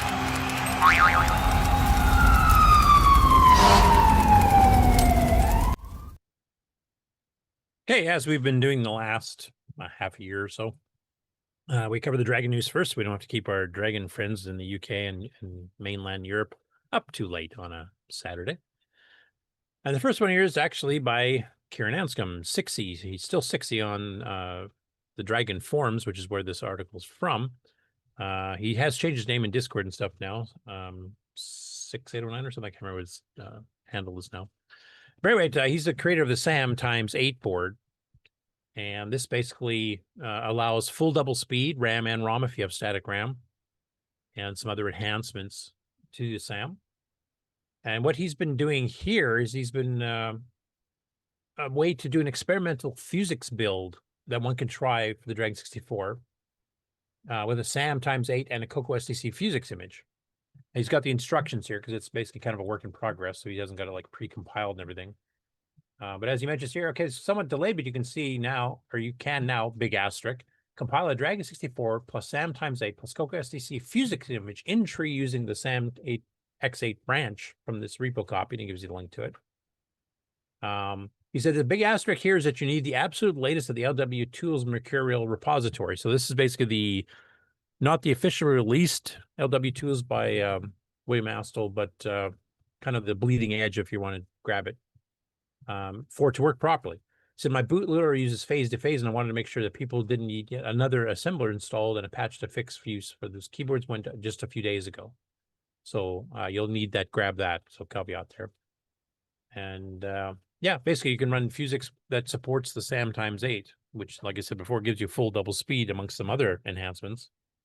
And Coco SDC support. And one thing I wanted to point out here, because this is something I've been hoping for a while, said one of these days I'll actually try and get some Coco SDC support into XWare. I would love that because right now EOU does not run natively on XWare. You have to create a whole separate style drive image, hard drive image to get that to run properly, which is a bit of a pain for me because I mean I use that on VCC, I use it in MAME, and I use it on a real Coco with Coco SDC, and I just use the same disk image for all of them, the VHD. And having XWare, which is probably getting to be the most popular Coco Dragon emulator out there, it would be great to have the Coco SDC native support so we can just load that same image on that platform as well.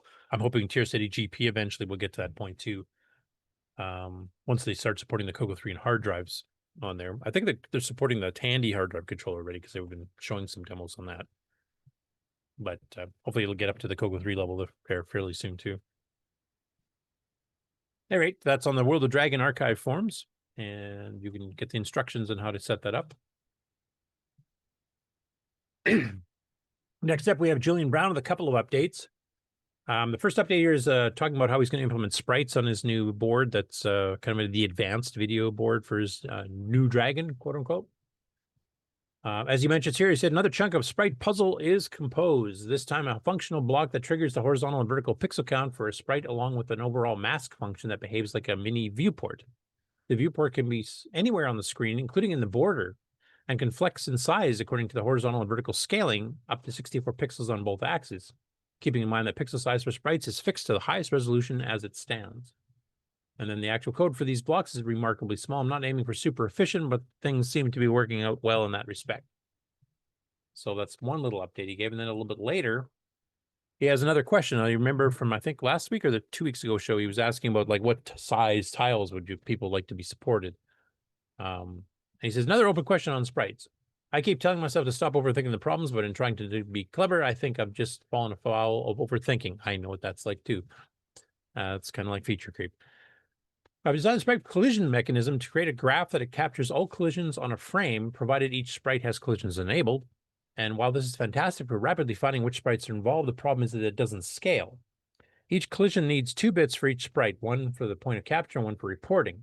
If I have 8 sprites, that is 16 bits per sprite. One pair is redundant as a sprite can't collide with itself.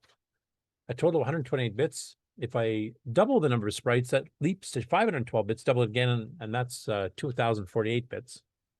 He said, aside from using a lot of valuable resources, up to the mechanism to read this back gets more complicated, as you need to read multiple bytes.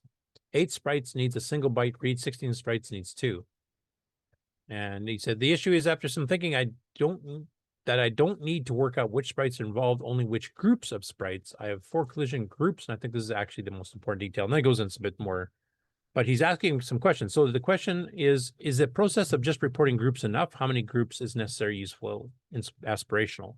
So if any of you are interested in getting his board later on and then programming some of the hardware sprite stuff he's supporting, this would be the time to get in there and make some of the suggestions based on the questions and the details that he's given so far, and maybe have your say in it, and that might influence how the final design actually works. So that's a post he's put onto the Dragon group on Facebook, which is free to join type thing, and then you can go on there and comment and maybe work with him on the updates he's been doing.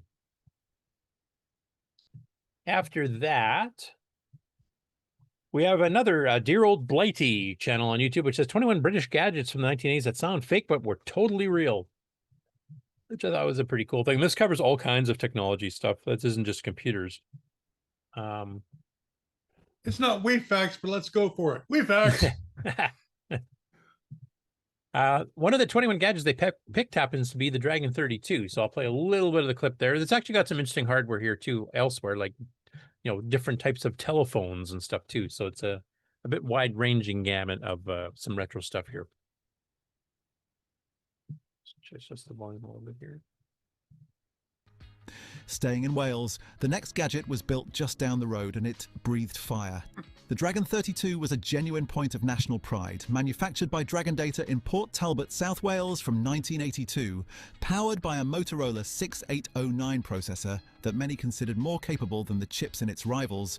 It had a proper sturdy keyboard rather than the squidgy rubber of the Specie, which made it feel reassuringly grown up. It had its quirks, mind, including a famously awkward way of handling lowercase letters that drove typists round the bend. For a brief, shining moment, it looked like Wales might have a home computing champion on its hands.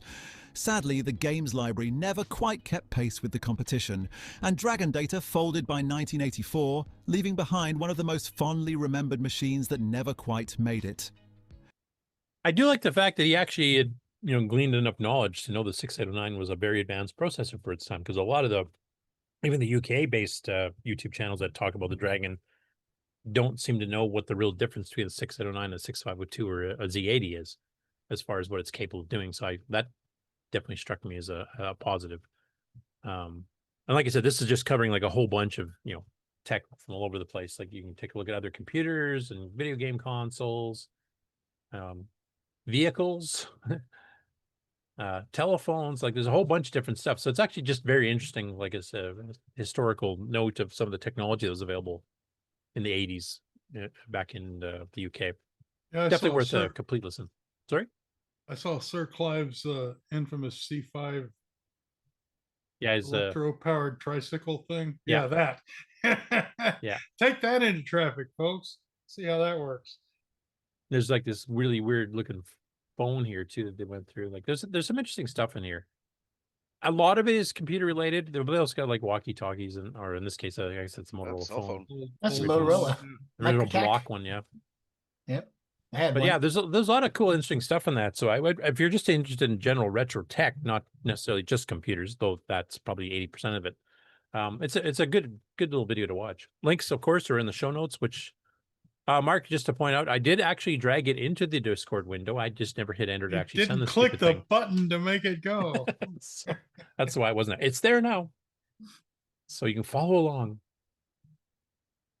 So think about correct me if I'm wrong here. So in Great Britain, at least back then, I don't know about now, that the government had a tax on every TV you had, right? A VAT tax or something? Yes, a TV tax. No, it was you. That's how they paid for the BBC. They actually Was had your vans to TV go tax. around and detect televisions that weren't licensed. So to use a computer, you had to get an extra TV, possibly, and pay an additional tax on it. So I imagine monitors didn't have that tax. Right. 60 in the chat can let us know because he was Yeah, there. there's a whole YouTube thing about it. Just go in there and spend a couple hours listening about the. But would that tax have also dampened Dragon sales? Oh, per household, not per television. Okay. Okay, so if you got a TV, which everyone did, you paid your money. Everyone had at least one TV. You're in for the year. Yeah, because that would have hit everybody, the spec and everything else. And I want to point out, 60 himself pointed out, because of the pronunciation of that previous video there, they called it the specie. Nobody called it the specie. It was a specky, short for spectrum. Right. That was the slang term. Think maybe it was the AI reading it. Yeah, Could be. possibly. Robots be dumb. I do know a lot of people, like if they don't think they have a good presentation voice for a video, they'll use AI. And I mean, and it's worse. Yeah. Well, it's pronunciation sometimes the worst, but sometimes it is helpful to get it clear. Like if somebody has a really heavy accent from another language and is trying to say English, some people may not be able to understand it. Where you use AI, then you can get perfectly crisp. Yeah, but that should be a user British choice. voice or a American voice or Canadian voice or whatever. I should be able to turn on the robot voice at my Yeah, discretion. I'm going to start sounding like Stephen Hawking. That's what I'm going to shoot for. Anyway, next up we have Ricky Elquezum. I hope I'm not butchering that too badly. Who posted the Dragon group. He said the Maxduino saves now. Well, mine does. So he's one of the developers that's actually working on the Dragon parts of the Maxduino. Now, this is a system where you can buy it, and it's cross-platform for a bunch of platforms for loading tape images, etc. Now, on the Dragon, up until now, it has not had save capabilities to save something to tape. So if you typed in your own program or modified something, you want to save it. Since he's one of the developers for this, he's actually got that now working.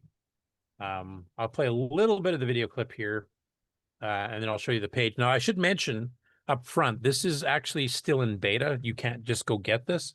I know I do have a link to the project page it's on. So if you want to keep up to date on when it does get released, it's kind of a sneak preview. It's coming out. And of course, the video to talk about my latest baby. So this is Maxduino Everstore, and this is a continuation from what was Maxduino Ultimate and then Maxduino Every. But let me explain the difference, right? So recently Anyway, I'm not going to play the 4.5 minute video in its entirety. You can go check that out on Facebook. But that's basically what the product is, and he starts talking about some of the differences between them. This is probably a bit more informative here. So the webpage on You Make Robots, which we have covered before on the show. And this is the Maxduino Everstore, currently in beta. So it mentions right up here like it's in beta. £74.99. Approximately 5 to 7 days in the UK. It could take a few weeks outside the UK. All-in-one digital tape. SD solution now supports an experimental save function. Experimental until I get enough community feedback. Before purchasing, read the manual linked in the attachments below. Space of the Mega 4809 chip, which offers much more memory than the Arduino Nano chip used by the other devices. As of today, Nano-based units cannot run all the file formats accessible, but this one does. And then it runs through the machines that can actually save and load tape images too. So that covers the ZX80, 81 by Spectrum, the ZX Spectrum itself, the Oric 1 and Oric Atmos, Dragon 32 and 64, the Tandy Coco and MC10. So it actually converts those as well and allows saving and loading. MSX, which is a whole group platform.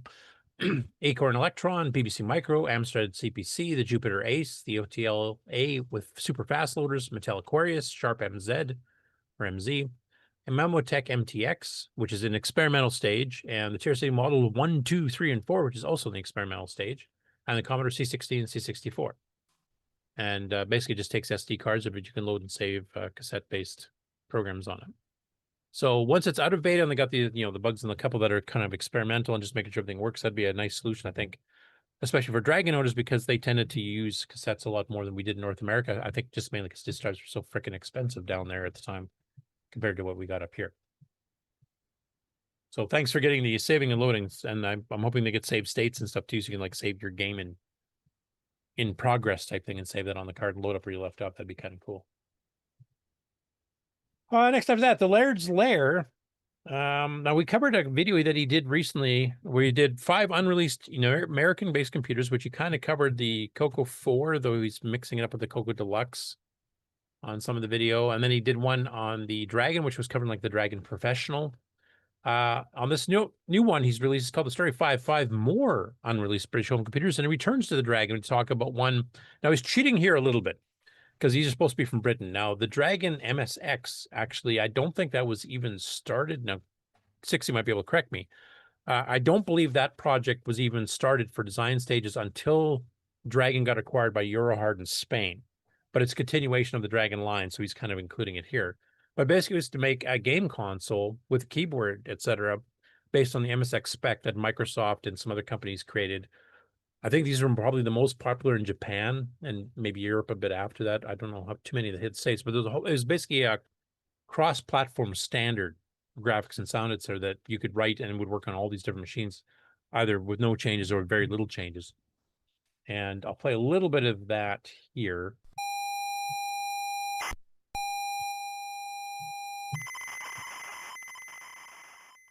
Okay, so for this entry I'm going to bend the rules a little, because by the time the Dragon MSX was unveiled, the computer manufacturer was no longer based in the valleys of Wales and had since been sold to the Spanish company Eurohard SA. But as they had indeed begun life as a subsidiary of historic Welsh toy company Metoy, I think they qualify. Indeed, I did explain some of this story in the first video where I looked at the unreleased Dragon Professional, but I went into even more detail in my amazing Dragon 32 facts video, so if you want to know the full story of Metoy and the Dragon 32, then go and watch that. I have of course linked it in the description. In fact, I also briefly touched on the Dragon MSX in that last video too, so I'm sure that anyone who watched it would have seen this one coming. And it's definitely worth talking about in more detail, as had it made it out the door, it could have very well saved the company, and I'll shortly explain why. But first I want to mention that the Dragon MSX wasn't the only new computer being talked about by Eurohard after they purchased Dragon data from Metoy. They also promised to go ahead with the aforementioned Dragon Professional, as well as the more powerful Dragon 128 to accompany the existing Dragon 32 and Dragon 64, a portable based on the latter with a black and white screen, as well as the Dragon 200 and Dragon 200E, which were basically redesigned Dragon 64s for the Spanish market. Anyway, I'll let you watch the video for some more details on that. I will mention 60 just mentioned here in the chat. He said there was news of an MSX machine even while GEC were associated with the Dragon, so just before it got sold to Eurohard. So I guess this was being looked at a little bit while they were still in the UK, in Wales. And then he quotes, it's from Dragon User Magazine, August 1984, news of a possible Dragon MSX machine from GEC. So it looks like at least the seeds of it were sown already at that point. I think it was 84 when Eurohard bought them, so it probably was just started, I would guess. But yeah, another interesting one, because there's been a couple, like some of the Dragon prototypes they've got that have the graphical boot screen where you can pick OS 9. The more advanced one that had like an MMU up to 768K of RAM, 80 column cards and all kinds of stuff built in too. Dragon definitely had some pretty big ambitions that unfortunately just never made it to the light of day.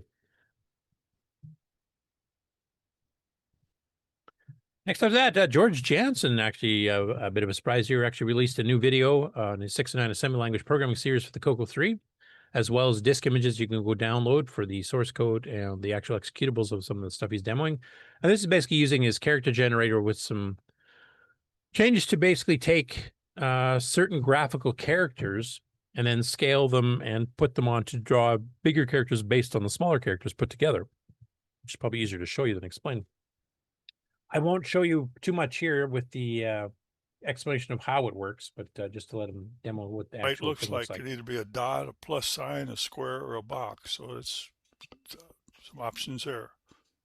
So with that, I'll show some demos here. Excuse the, there's a slow one here. Excuse the formatting of this. I not too good on splicing this stuff together. There you go. There's the alphabet. We're using some squares instead of dots. There's another one using the plus signs.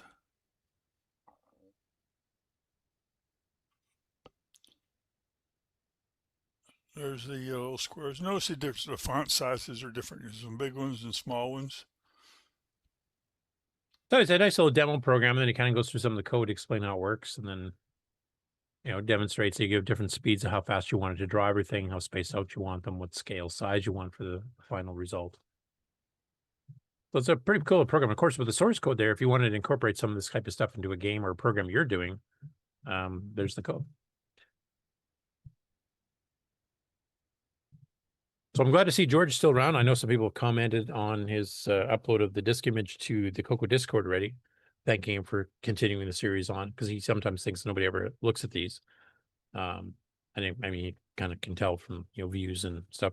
But if some people come in late, just to join the Coco 3, say for example, you got an ASP32 now that supports Coco 3, like Peter has. If you just want to get started in assembly language, you can go back and get his series here and learn how to program the Coco 3 specifically, because he's getting into the higher res graphics modes, how palette registers work, how MMU block mapping work and stuff. So it's actually a very good series, and one of the very few we have that actually is Coco 3 specific for assembly language. And there's a lot more you can do in the Coco 3 once you learn all the extra features that have been added in thanks to the Gimme chip. So thank you, George, for continuing on with the series here.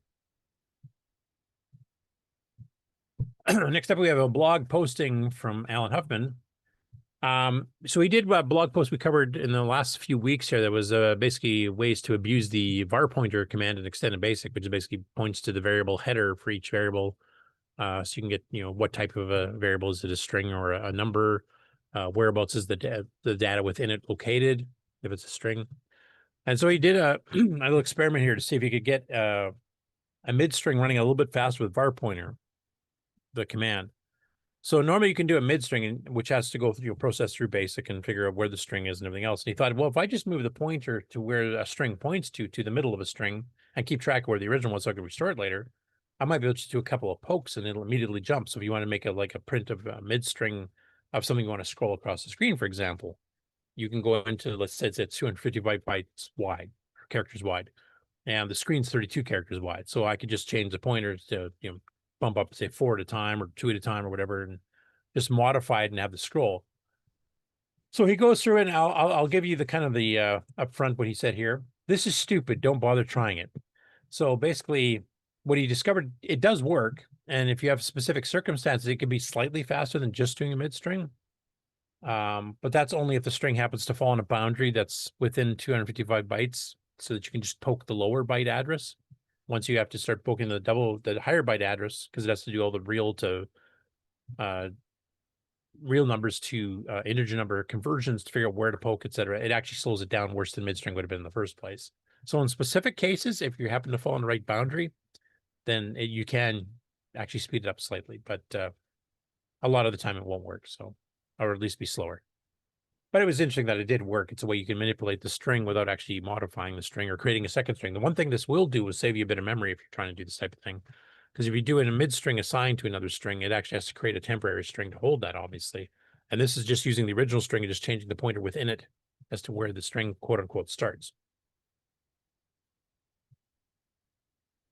Next up, we got an update on Mythfair, which is a very ambitious Ultima style game, I guess, that Jeff Noel, one of the people at Bleak Triad back in the late 80s, that actually did the best Ultima clone we have in the Coco 3, the 7th link. And he's been working on this new one, which requires 512K Coco 3 or a PC with Windows. And actually, you can use the exact same files and save states and everything else and actually just drop them between the two platforms. And if you wanted to save a game you were playing on your Coco at home and throw it onto a laptop running Windows and on a plane, you can actually do that. And then after you go wherever you're going and come back, you can actually drop it back on the Coco, any updates you did to the game that you were playing, and it'll pick up where you left off. So it's actually using the same graphics and the same save files and everything else, which is pretty awesome. And he's been adding new features. So he kind of did his first update in a couple months. And he's actually got a fair number of updates here. So I'm going to go through some screenshots he's given, plus one or two little video clips that he's done. And the first one here is on the PC side, he is doing some things beyond what the Coco version is going to do, like full-blown music and sound effects. And this little demo here will play you some of that. So you have like full background music, kind of like MIDI style. If he actually required a MIDI card like the MIDI Maestro that Jim Brain sells, maybe he could do this on an actual Coco, because you could just, plug it into even not a keyboard, but just a MIDI, playable machine that doesn't require an actual synthesizer keyboard. Or maybe some of the other third-party cards where we've got now, like the OPL chip that's inside the Mega Mini MPI that Ed Snyder sells, for example. But anyway, here's what the PC sound will sound like. Now he's got some options for both doing full instrumentation or doing a chip tune style, more SID style. I think this one is only playing the one, but he's actually got a couple of options there. So I'll turn down the volume a teeny bit. You can also see, like, here he's got the moving waves, and he's got the rain effect if it's raining outside, kind of similar to the snow effect that Penguin Icarus has. Oh, that's a little quiet. These smoke particle effects are really wonderful too. Yeah, it's got like an animated fire here. You even see the little scores, like the hit strength or is it hit points, I'm not sure, but it's scrolling off the screen. Like, it's really, really well done. Very modern style. And this will run on a stock Coco 3 with 512K. Not with these sound effects, though. This is the PC enhanced. I like the fact he's even got different depths, as you saw there, of water. So, like, normally most of these style of games, you have just water animation going just one way, but he's actually got, like, shallows and then the deep ocean type thing here, too, which I'm assuming maybe has control over some of the boats and stuff that you have. Like, maybe it tows you along, or maybe, I'm not sure exactly what the difference is, but he's actually got some differences there. So I'm really keen to see what that involves. The other one here, he's got the second little video one. I was showing some of the new potions he's been adding. In this particular video, he's showing the rock wall potion. Now, this one I'll have to leave it full volume because he apologized when he posted about it on the Coco Discord that the video audio recording on this particular clip was really, really low. I don't even know if you guys will be able to hear it properly here, but we'll give it a shot. But you can actually see the animation of the potion, the rock wall potion in this case, getting thrown.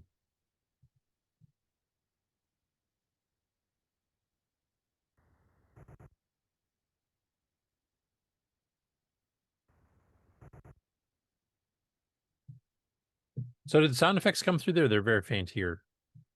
Yeah, it's like chat, chat, chat. Yeah, yeah. That's the actual Coco 3 sound effects. So we wanted to show some of those. The other thing he said, the loading time for this, because it takes basically a whole disk to load it. And he originally just had a black screen, and it's pretty boring to watch for like 50 seconds or 60 seconds or whatever it takes to load. So while it's loading, it actually has it slowly draw in the title screen, so that you can tell, it's not hung.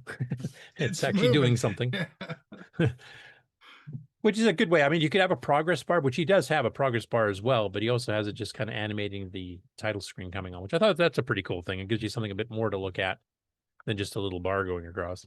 Right, and when it's done, it's done. It's not like a progress bar that goes all the way to the right and then starts back at the left again. And what the? Right? Yeah. Another thing he's added here is scrolls, and he just kind of shows a quick inventory. He doesn't actually have anything showing it being demoed, being used, but he's got the scroll of heart trend here. And he's got the little, each one of the inventory items actually has a little icon as well as a description of it. And then I think the arrow here is which one you currently have selected if you want to do something with it. Next after that, he's got this screenshot of the actual game in full-blown mode where you're actually seeing all your commands and stuff. You get the little help screen of the commands here. Interacting with one of the non-player characters, your stats, which actually have little bar graphs and everything else. and some pretty detailed graphics here. You're seeing 3 levels of water here, depths you can see here. So the map's much more detailed and extravagant than any of the Ultima style clones that we've had before. Fantastic map. Yeah. Also, the little box in the bottom center, those are your keys that you can use. I believe, information and escape. Well, that's right. You're one of the beta testers, aren't you? Yeah, I haven't played it in a couple of months at the moment. The Coco version has a really, really slow time. It's very, very slow to react, so it's very painful to slog through. Hopefully he'll release Which he's that. also fixed, because that was, he said, He's the fixed that, keyboard right. routine. Yeah. Yep, I'm waiting for him to drop the next release of that. Yeah, because he mentioned that. He said the keyboard routine was doing it really, really slow scanning. Yeah, or something it's like that. so bad that it'll miss keystrokes. So you got to like hit a key and wait, hit a key, wait, hit a key. Did it happen? Yeah. Did it happen? No, I got 3 Yeah, of them. no. Great. Yeah. Right. Well, G apparently is fixed on the new beta, because he did mention that specifically Yay. on his Discord update. Yep, I'm waiting for him to drop the new image. So Yeah. Anyway, It's he impressive. described, yeah, Yeah. well, by far the best Ultima style game in the Coco, and we've got at Yeah. least 3 that I know of: Paladin's Legacy, Gates of Delirium, and Seventh Link. yeah, this would have been a killer game back in the day, and it'll still be a killer game today. Yeah. Now, this one, he described this particular image here as being, the ferry can now take you to the continent from the islands. So this is actually like, how much you have to pay to get on. So the very bottom here, for the audio listeners who can't see this, so the pilot says, welcome aboard, a single coin for your passage, please. Do you pay? And then I can't tell what he hit as a reaction here, but it's basically a why and question. And the pilot says, hoist the F cool. I'm not sure what that is. Belay the yard farkle. Feed the cat. We're underway. The folks on the yard farkle. This is like listening to Celtic people in Ireland. I don't understand a word to say. But very detailed graphics. I love the layout here, and it's definitely the most advanced.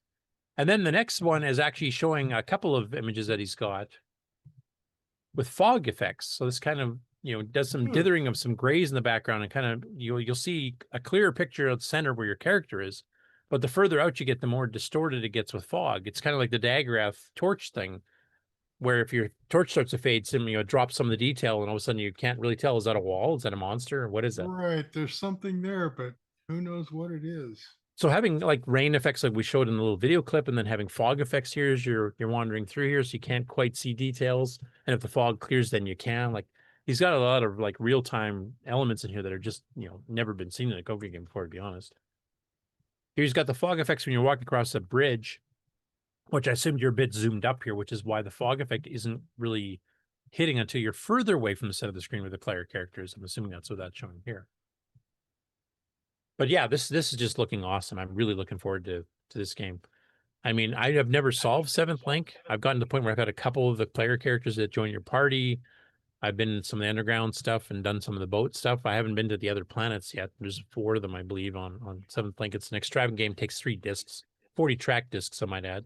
So if you have the original Tandy disc drives, they will not run there. But yeah, it's this is a worthy sequel of Seventh Link, and way beyond what Seventh Link accomplished, which was quite a bit at the time itself in 88, 89. As Mark, has Jeff indicated anything about how far he is from being complete, or is it still just a work in progress with no real release date? I don't know for sure. The one dump for the Coco actually had like, I think 6 discs or 8 discs, but he only had stuff on the first one. So I don't know if that's going to be a idea of how many discs it's going to take for everything. But yeah, I imagine most of it would be for maps and icons and stuff here. Yeah. So yeah, it looks like a pretty large world, and if he does it right, he'll be able to have either expansion pack or add-ons. So if you one thing you may want to do then is do HDB DOS support, so you can actually have a hard drive image, and instead of having to swap 8 discs all the time, you just load the one in. Right. Go. At least allow that for an option. Yeah. So I was playing off of Coco SDC, which is the single disc, but anyway, you gotta make sure that's included too. When he and the Coco SDC will emulate 80-track discs. Now that means if you're trying to make it compatible with real hardware, then you have to have 80-track drives, which most Cocos do not.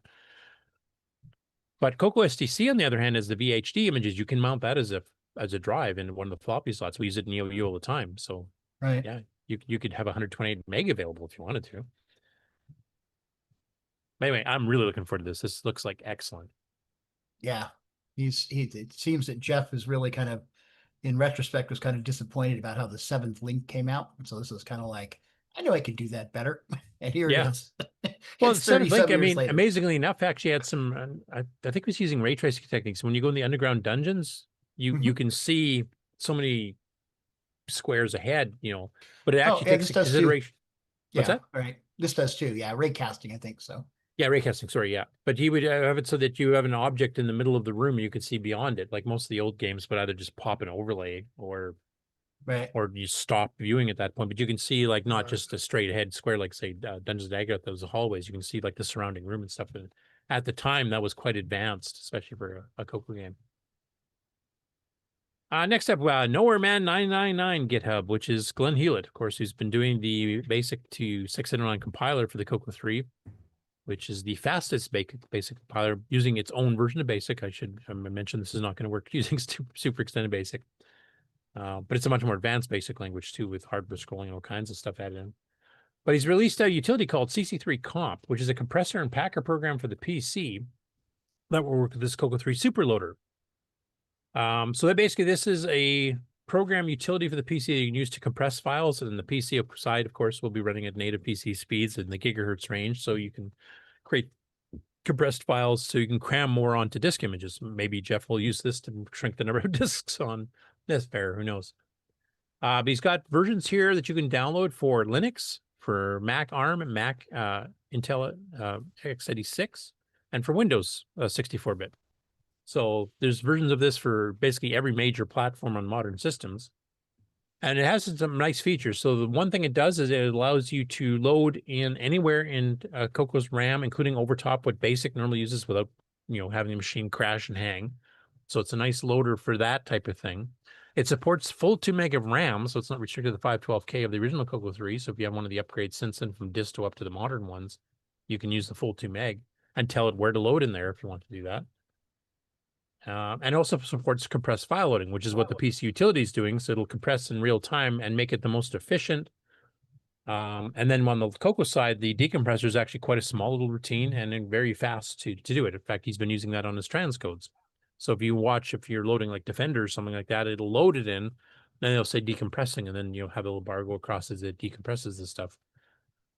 So yeah, it'll let you use much smaller disk images or less disk images for a very complex game. And basically, this utility will help you create those compressed files. You could technically do the compression on the Coco itself, but because it's asked to try to optimize, the best way it can, given the data stream it's trying to compress, it would take a very, very long time in a Coco, whereas the decompression is quite fast. So it's a nice way to get those compressed images going really quickly, and then actually load them on the Coco very quickly. So anyway, yeah, if anybody wants to, try this out and give it a shot for the projects that you're working on that require a lot of disk space. And it's just free downloads. Come take a look at it. Here's the actual manual that you put up here for the Coco 3 Superloader. So basically, just to read a bit, it reads one or more Coco LoadM files, simulates the Coco 3 MMU while those LoadM records are applied, builds a 2 meg physical RAM map, and then writes a stream of compressed packets for the 609 loader, which you actually run on the native Coco. The Magic 609 side is intentionally simple and fast. All expensive work such as range ordering, match searching, and compression experiments happen on the PC side. And these got some samples here of how to run it and what all it does, etc. But for those who want to do, especially now that people are writing AI, if you can create files like this for an AI like Claude to write some machine language game that takes a full 2 meg of RAM, but these might be a good pair to have in conjunction with each other for making that. Next up, oh crap! Go back. Okay, so Grant Lato, who's been at the Coco Fests in Chicago a few times, he posted a utility he wrote to make designing levels for Rick Adams' Temple of Rom game easier to make to the Coco Facebook group. Now, for those of you who remember, Rick Adams, of course, wrote the original Temple of Rom back in '84, I think it was. And then just a few years ago, he actually wrote some utilities to take a Photoshop map that you use to design a level on Temple of Rom and convert it to the code structure that the Temple of Rom ROM card uses, and you can make your own levels. And he's posted a few of his own, and some other people have made some as well, including Grant. But he says here, I've been trying out the map maker webpage that Rick Adams made for the Temple ROM 2 game. It says really fun. Just watch out for too complex a map system you run out of memory during the pop. In fact, he was doing stuff with circular rooms, which is all little tiny lines. You have to specify all the points. So that did overflow it pretty much. He said, but if you don't have Photoshop, which was a requirement of Rick's original tool, I put together a 2-file index HTML and a JavaScript file. It's a bit easier than Photoshop because it stays on the correct grid. Once you save the GIF file, you can upload to his tool here, and it'll create a disk with your custom map loaded. And he's had a few posts on Facebook about this. His download his utility to do the map building without requiring Photoshop. And then he put up here Temple 2 ROM map mapping tool posted just below. This is the save file for it. And then he's got the resulting disk file that comes out of that. So you can actually try one of the maps that he specifically did. And I want to take that first post because he actually posted a sample image in the comments.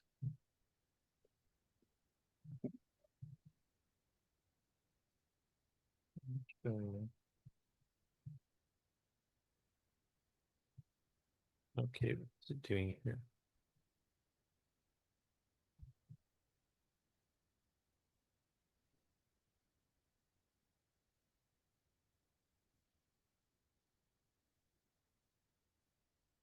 Oh, I told you lately how much I hate Facebook these days.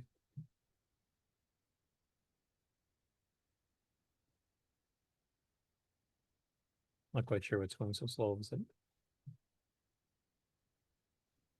Hey, Curtis. Yep. The creator of the Maxduino Ever store that you showed in the news just a little bit ago from the Dragon Facebook, he's in the chat now. Say hi.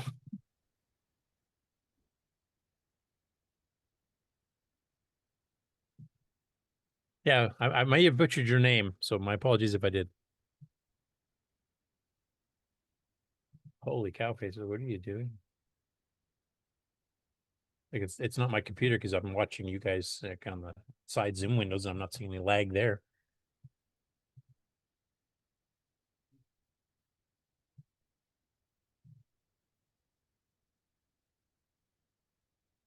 Maybe I'll let that page load in the background. I can go back to show it. I'll give it one more shot here.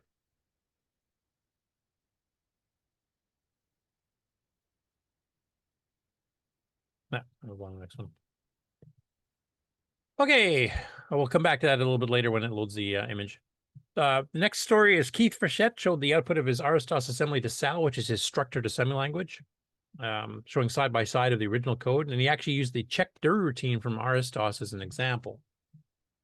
And we've covered his structured assembly before. So here's like what raw assembly looks like. Now this includes opcode and stuff which you normally wouldn't type in. This is part of the listing feature, but you'd have to type in all the mnemonics and adding your rems there. And you can see here he's kind of doing it in a structured way, so it looks more almost like a C program or a Java program type thing, but it's actually an assembler. So if you are interested in doing that, if that would be a bit easier for some of the people here that want to learn assembly on 6809 to 6309, this is an example of what it actually would look like going between the two. Next up, and this one really tickled my fancy here, Jamie Cho, who's done some pretty awesome Coke 3 games using some libraries that were published years ago, including some games we've covered on the show recently. He decided, I've been working on MVKit, a framework to make it easier to write multi-view style applications with menus, toolbars, and dialog boxes. To demo some of its features, I wrote with Claude's help. Once again, Claude seems to really like the Coco stuff. A small drawing tool that allows you to draw shapes, move them around the screen, and edit them using menus, toolboxes, and standard dialog boxes. He's got source code available on his GitHub. He's also got the disk image, which I did try and give it a shot. Right now, it's hard-coded to run off that particular floppy image. So if you want to install an EOU, you'll have to kind of copy things onto the main hard drive DD. But this screenshot kind of shows you it's doing a 640 by 192 screen or 640 by 200. And you Smells can see like MV Canvas, doesn't it? Yeah, a little bit. One thing I liked about it, though, is that you can actually like grab and move the screen. So you can actually, instead of, like, I think MV Canvas lets you use the full width, but the vertical, you had a little option drop down menu to scroll it up or down 8 pixels to go underneath the menu. This actually lets you move the whole thing over. You kind of drag and actually when you're drawing circles and stuff like that, you actually will draw the key points of the circle of the ellipse too, so you can kind of see what you're doing. And It actually works pretty well. Now, he's using an older version of Nitrous 9 level 2 to make as his base. I think he's using the 3.30 release. So it's missing some of the enhancements we've been doing in EU since. I do know they have some of those on there, but I think they're still in the beta branch. I don't think they've been officially released yet. Because for example, he's got like circle and ellipse here. He's got filled box and filled rectangles and stuff, but he doesn't have the filled circle options, which is actually a built-in display code now. So you could definitely add those. And I don't think he supports some resolution stuff here, but it's quite a well-done little demo. So basically, if you download that and want to try it, the disk image, I think, is an 80-track drive, if I remember. So basically, if you have an STC, just copy the disk on there and mount it as drive 0 and just type DOS, and it'll boot up Nitrous 9, and then you can actually run the thing. It's actually got Multi-Vue pre-installed, so you can actually double-click the icon and launch this in another window and actually fiddle around with it. But pretty decent because it's written like with Claude, and it's a nice little demo app what you can do. And we've had a few demo apps even in BASIC and stuff that show that Multi-Vue actually makes programming GUIs a lot easier than you have to do it in RSDOS, because there you have to like do all the primitives yourself and move the mouse pointer type thing. If you ever wondered what all that stuff in the Multi-Vue manual was all about, here it is. Kind of check. Yeah, and you've used some of not this particular, but you've used some of those API calls and stuff yourself in like your Web Wrangler. Yeah, and you can do it all pretty easily with Basic 09 and bang windows around and stuff. If it was just a little bit better communicated, this would have been really popular amongst the basic coders of the day, because look at what you can do. Yeah, I know you can has the updated graphics 2 module that supported some of the new extra functions that we've added and optimized little bits in here too. So that's all included in the OU, and I think that's all been submitted to the archive or the main GitHub too for things like hotkeys actually work now. So you don't have to have a window open for the hotkey to work, which seemed kind of stupid. But yeah, I'm liking the fact like this is another place where I think Claude's shining pretty good on the Coco stuff, because it seems to figure out OS 9 stuff, RS-DOS stuff, ML basic. It's pretty good at adapting fairly quickly from what I've seen. I mean, some people have mentioned, I had to do 40 tries to get this, but the more and more people that bang on it and teach it how Coco stuff works, the more accurate it'll be given code. Yeah.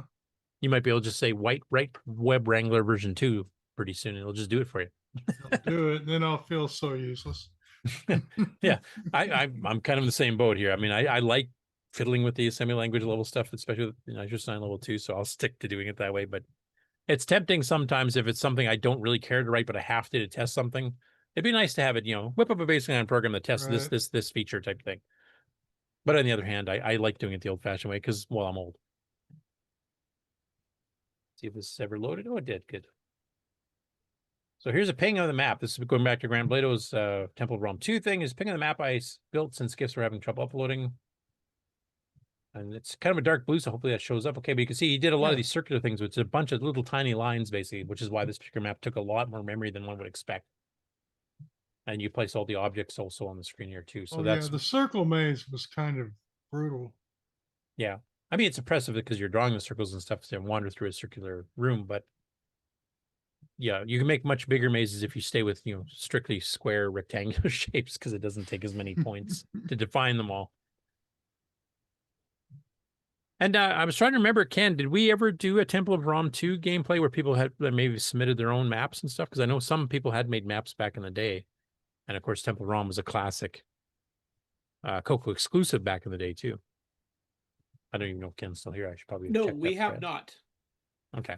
Because we had a few games lately where you were able to, create your own levels and stuff. And then we did get some submissions for some of them. I know it's not everybody's cup of tea to sit down and design maps and things, but yeah, this would be a cool one. Want to design maps for a space game like this?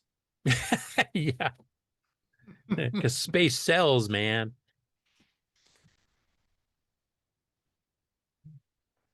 Anyway, you can get the download for here directly from his GitHub. You can get that if you're on the Coco Facebook group. You can just go find the story. Good luck on that because they don't let you sort by date anymore. Or you can just go onto the show notes that we have on the Coco Discord, which will point the exact link to go grab this. Next up after that, and since Nick Marentes of Australia has joined us, it's kind of appropriate that this next story is Ian Maverick, a fellow Aussie.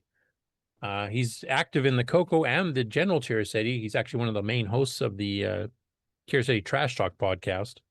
Very active in Tandy Assembly, and sells stuff like Coco R232 packs that are brand new manufactured.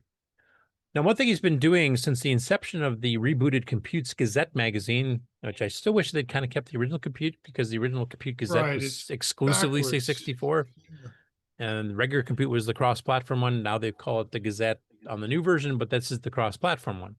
So he's got a regular column there for covering Tandy stuff, and he's covered some of the black and white tier cities in the Coco occasionally. And the next issue, the June 2026 issue, his article is on what disk drive is that?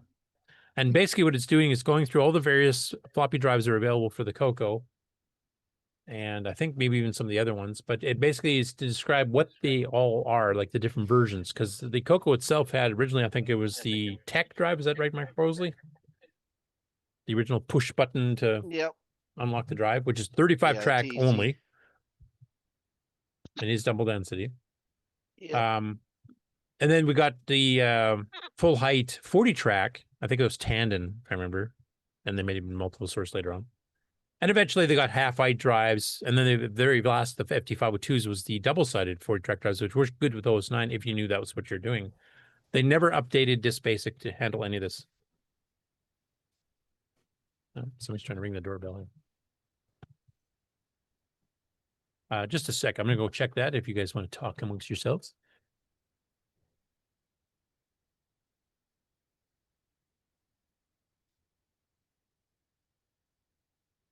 Here, maximize Curtis for a minute so we can get a background when he isn't here to do the news. We can all pop in front of his empty set. We're sorry. Some of those drives had belts on them, right? Just like the tape recorders. Exactly. Yep. That would be helpful. Yeah, the they were article. all, the news with Marco and Rick Euland. Yeah, see, we need that background. Maximize it for a second so we can capture it and use it for a Zoom. Like most screen. other Oh, weekend. dang it. He's spoiled No Curtis. Sorry about that. That was a rather insistent Amazon delivery guy who kept ringing the doorbell over and over again. I don't know if I was picking up on the mic. You're getting this box. Yeah. He didn't need signing or anything. He just kept ringing and ringing. So I don't know. Anyway, Thomas Cherryholmes is actually in the chat. Last I checked, I don't know if he's still there or not, but he was mentioning some of the stuff we'll be talking about today. But he's actually got a couple of updates here that are Coke related for the Fujinet project. So the first one here is they've made a Fujinet getting started manual for the Coco. And it's patterned, as you can see by this screenshot here of the cover, off the original Coco 1's operation manual that came with every Coco 1. And basically, this was not like a programming book like the basic book. This was like, how do you hook it up to your TV? How do you hook up a cassette player to it? How do you hook up joysticks and that kind of thing? So I really like the ethics of doing it, the aesthetics of doing it this way, modeled after the original. What famous Coco game has that color? And I'll just show you a little bit of the manual here. Oh, wait, I think I already had it preloaded. Oh, I did. Okay, don't do that. It's even got the same kind of fonts and stuff that the original manual used. I quite like this. Even the little, green boxes and things. But it goes into actually how to install and run Fujinet on a Coco. Shows you what the current dongle with the serial cable looks like. Nice. Tour of the cartridge itself. Installation for the dip switches and stuff.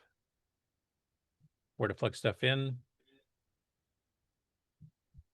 They spent more how time to join on a this. network, very well done. Lots of screenshots. You're looking at the screen and seeing exactly what you're going to be seeing if you're trying it on your real machine.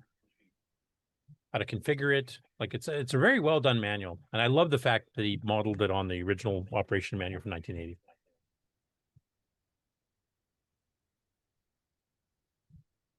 So if you got Fujinet and you've had a little bit of trouble figuring it out, or maybe you think you haven't got everything learned yet, you can actually go in and go through the manual and figure out what you're missing. And the other one, this is what he was talking about in the chat when he logged in here. And this is an ongoing project, I believe. Fujinet Go Coco, I should say. For Android, starting to breathe. It is a fused XRoar and Fujinet PC and a nice, tidy Android app for the phone, tablet, or TV. And he's got some screenshots. And he was mentioning he was actually playing one of these on here earlier. So let's kind of go through the screenshots. Here's showing it on an Android phone. And you can see the XRoar is running the nice little Coco VDG screen there. He's starting to step on your turf with the ease of use thing here. I don't mind that. The more people can get using Fuji, the more people can get running Nitrous 9. I'm all for it. That's the whole point of ease of use. Here's actually showing a Coco 3 game running under XRoar here on a tablet or phone. And then, of course, just like the regular Fujinet, you can actually play these games against other people on Cocos all over the world through the network, or even on other platforms of Fujinet supports like Apple IIs and Atari 8-bits, etc. I think this is a little video demo. Terms with the Fujinet project, and the first signs of life from Fujinet Go Coco are starting to work. So now we have emulators for the Atari 800, for the Coleco Atom, for the Apple II, and now for the TRS-80 color computer. This one is based on XRoar. So if it boots up into Fujinet and does a pretty good job of doing so. So you can take and move things in, bounce things out, talk to the lobby. Let's go to the lobby and start a game, sure. Both Coco 2 and Coco 3 compatible with composite and RGB selection up top on the menu bar, and so on. So I will just take and go down here, bam. We'll load this in. I mean, personally, for me, this might be a bit small to do on a phone, but I think on a tablet, this would be awesome. This will look good. Okay, great. Well, connecting to server. give it a minute. That could just be because I have old eyes and can't see anything As you either. can see, it's going great. Phones will I'll catch take up. Give move it a the minute. keyboard out of the way so we have joystick. So there we go. Playing a nice little game of 5-card stud. I can use the joystick. Joystick works fine, or at least it was. Oh, darn it. Never mind. Never mind. There we go. So, you know, still some more to do, but we can see the first signs of life here, and it's working as expected. So until next time, guys, have fun. Yeah. So anyway, that looks really good. I wish the iOS store stuff wasn't so restrictive in running emulators. I think they are starting to loosen it up a little bit. So I'm hoping maybe eventually we'll get an iOS version of this as well. But great job done on this one so far. And once again, I really love the manual. So First signs of life here, and it's working. And then the last one I'll be covering today is CocoTown has released a new video on YouTube called Poking My Way to Faster Coco 3 File Transfers. And this is using DriveWire, also used by Fujinet. Not as much humor in this one, a little bit, as he does. And he said, DriveWire is the OG of Coco modernizations, allowing you to quickly transfer files between the Coco and your Mac or PC by making your Mac or PC appear like a fleet of virtual floppies. But there's a bootstrapping problem. How do you get DriveWire client HTTP DOS onto the Coco first? This video focuses on the quickest of the free ways, which is PyDriveWire, which is Michael Furman's version of DriveWire, and its deload server feature. And this is because the Coco 1 and 2 had a deload command that was used mainly for the network. Was it the network 2 controller, network runner controller that the Coco used? One that Tandy sold for some of the other models too. But it was a way to load in off cassette at that point from one master Coco onto like up to 16 Cocos at once through connected ports, and it would just download it through the serial port. I think back then it was like, I don't know, 600 baud or 1200 baud. But basically there's some pokes you can do to actually increase the speed of deload, and you can download HTTP DOS itself and then load and run it. Other people have loaded it off cassette. You can do that as well. And then you can actually, basically run HTTP DOS. It replaces the DOS you got in there by clicking into 64K mode. And then you can, start using DriveWire without even having a ROM, specifically designed for it. So here is our chicken egg problem answered. Yeah. Now, unfortunately, deload on the Coco 3, they scrapped the code because it wasn't used except for the network 2s and 3s, and they weren't selling them by the time the Coco 3 came out. And I think what it does now is it does a soft reset. It basically just calls the reset vector. Right, So and they it's kind of stole that useless. RAM for something else. Yeah. So if I remember correctly, this basically is only useful in a Coco 1 or 2. And I can't remember 60 might be able to answer it, but I don't know if deload was supported on the Dragon or not, off the top of my head. Oh, Jim Gary popped up in the chat too. He says, thanks, Curtis, for looking at my games. I was absent because I was recoding in Quick Basic, a lost game written in F from Waterloo in 1978. So that's Oh, of once as course. usual. He's going to have a conversion done during the show. Made a couple of releases during the show. Sorry, I got behind on the chat. Yeah. And then Tom Cherry Holmes, of course, is in the chat now too. It was actually, demoing some of the Fujinet stuff and talking about actually playing some of the stuff on there using the Android XROR combo. Yeah, thanks for doing all that too, man. It's great you're doing that stuff, and I'm really glad the Coco stuff is actually coming on. I'm really looking forward to the newer version of the hardware that doesn't require the serial bit banger dongle, because I think it's much cleaner and smoother and faster with the going right through the cartridge port itself. So I'm really looking forward to that. Hey, I'll play a little clip at the beginning here from Coco Town. Hello, and welcome to this simple video about getting data to your Coco quicker. We'll be talking specifically about bootstrapping DriveWire.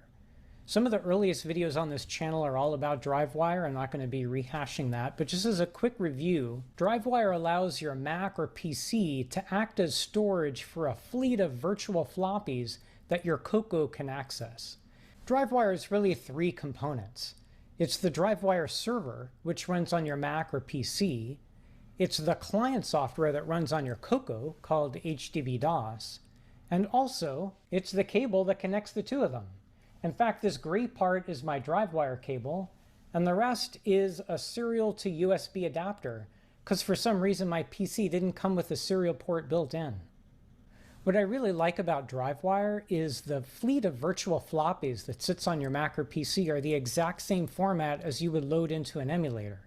So when I do software for the Coco, I'm mainly using emulators and the debuggers in the emulators and cross-assemblers, and only when I need to test on my actual Coco do I fire it up and do I run DriveWire, and then I get to use the exact same virtual floppy file I had been using in the emulator, but now the Coco is attached to it directly. When it comes to the DriveWire server software, you have a lot of choices. There's the DriveWire 3 app. There's the DriveWire 4 Java app. There's also a later build of the DriveWire 4 Java app, but for later versions of Java that don't require a system-wide installation of the Java runtime, and instead comes with its own Java runtime that it puts locally in the same directory.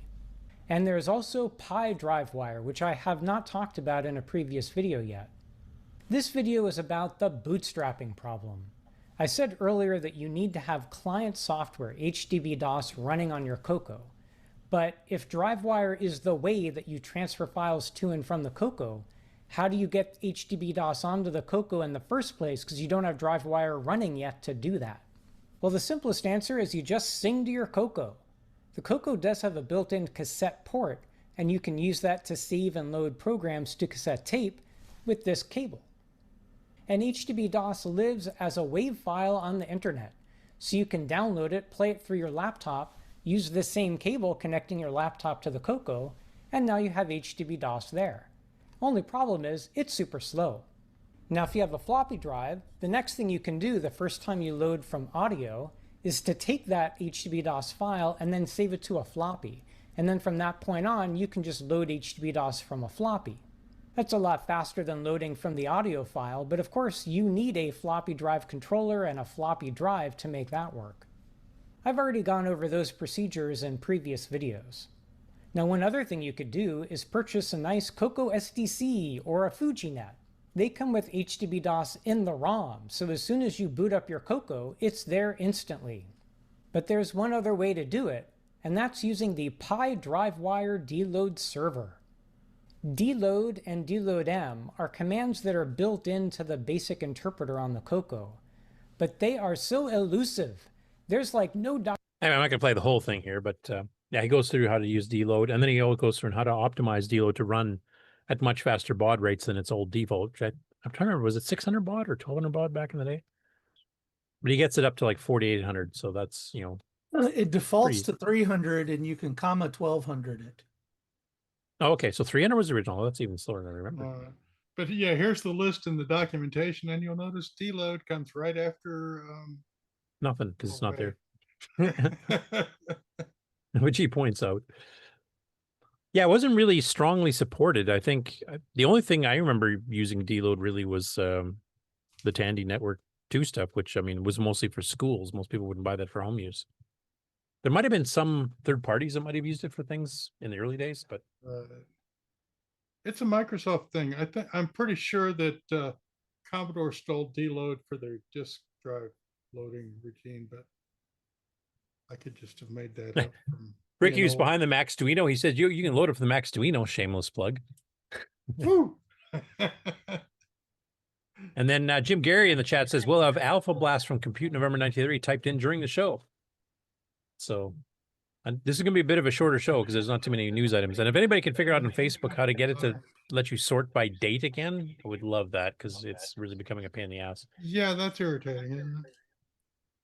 I can't remember if I mentioned during the show or during the pre-show, but when I was looking for stories here yesterday and today, I mean, normally I do sort by newest. So it's basically the most recent post first, and then it works its way down timeline-wise, and I can figure out the cutoff since the last show, you know, January or June 12th till now. And it's nice and easy to do. And now that's gone, you can't even select that anymore. Now it randomly throws me stuff like, here's a June 13th, here's a June 10th, here's an April 2019 story. What the heck is that doing in the middle of all this? Right, I saw that one. And then right back. It's just stupid. Oh, it's a pain in the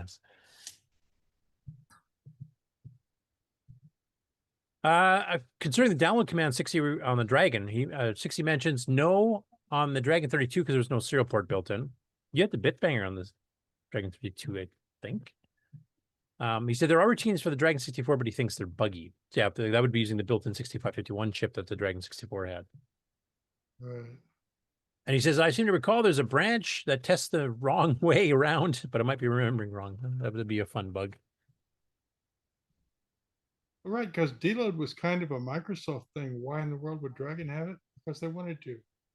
Well, no, Dragon was written by Microsoft. Well, they're basic. right, but it was modified for their additional hardware, and the change PIAs for like keyboard reads, etc. Exactly. And did they do it right?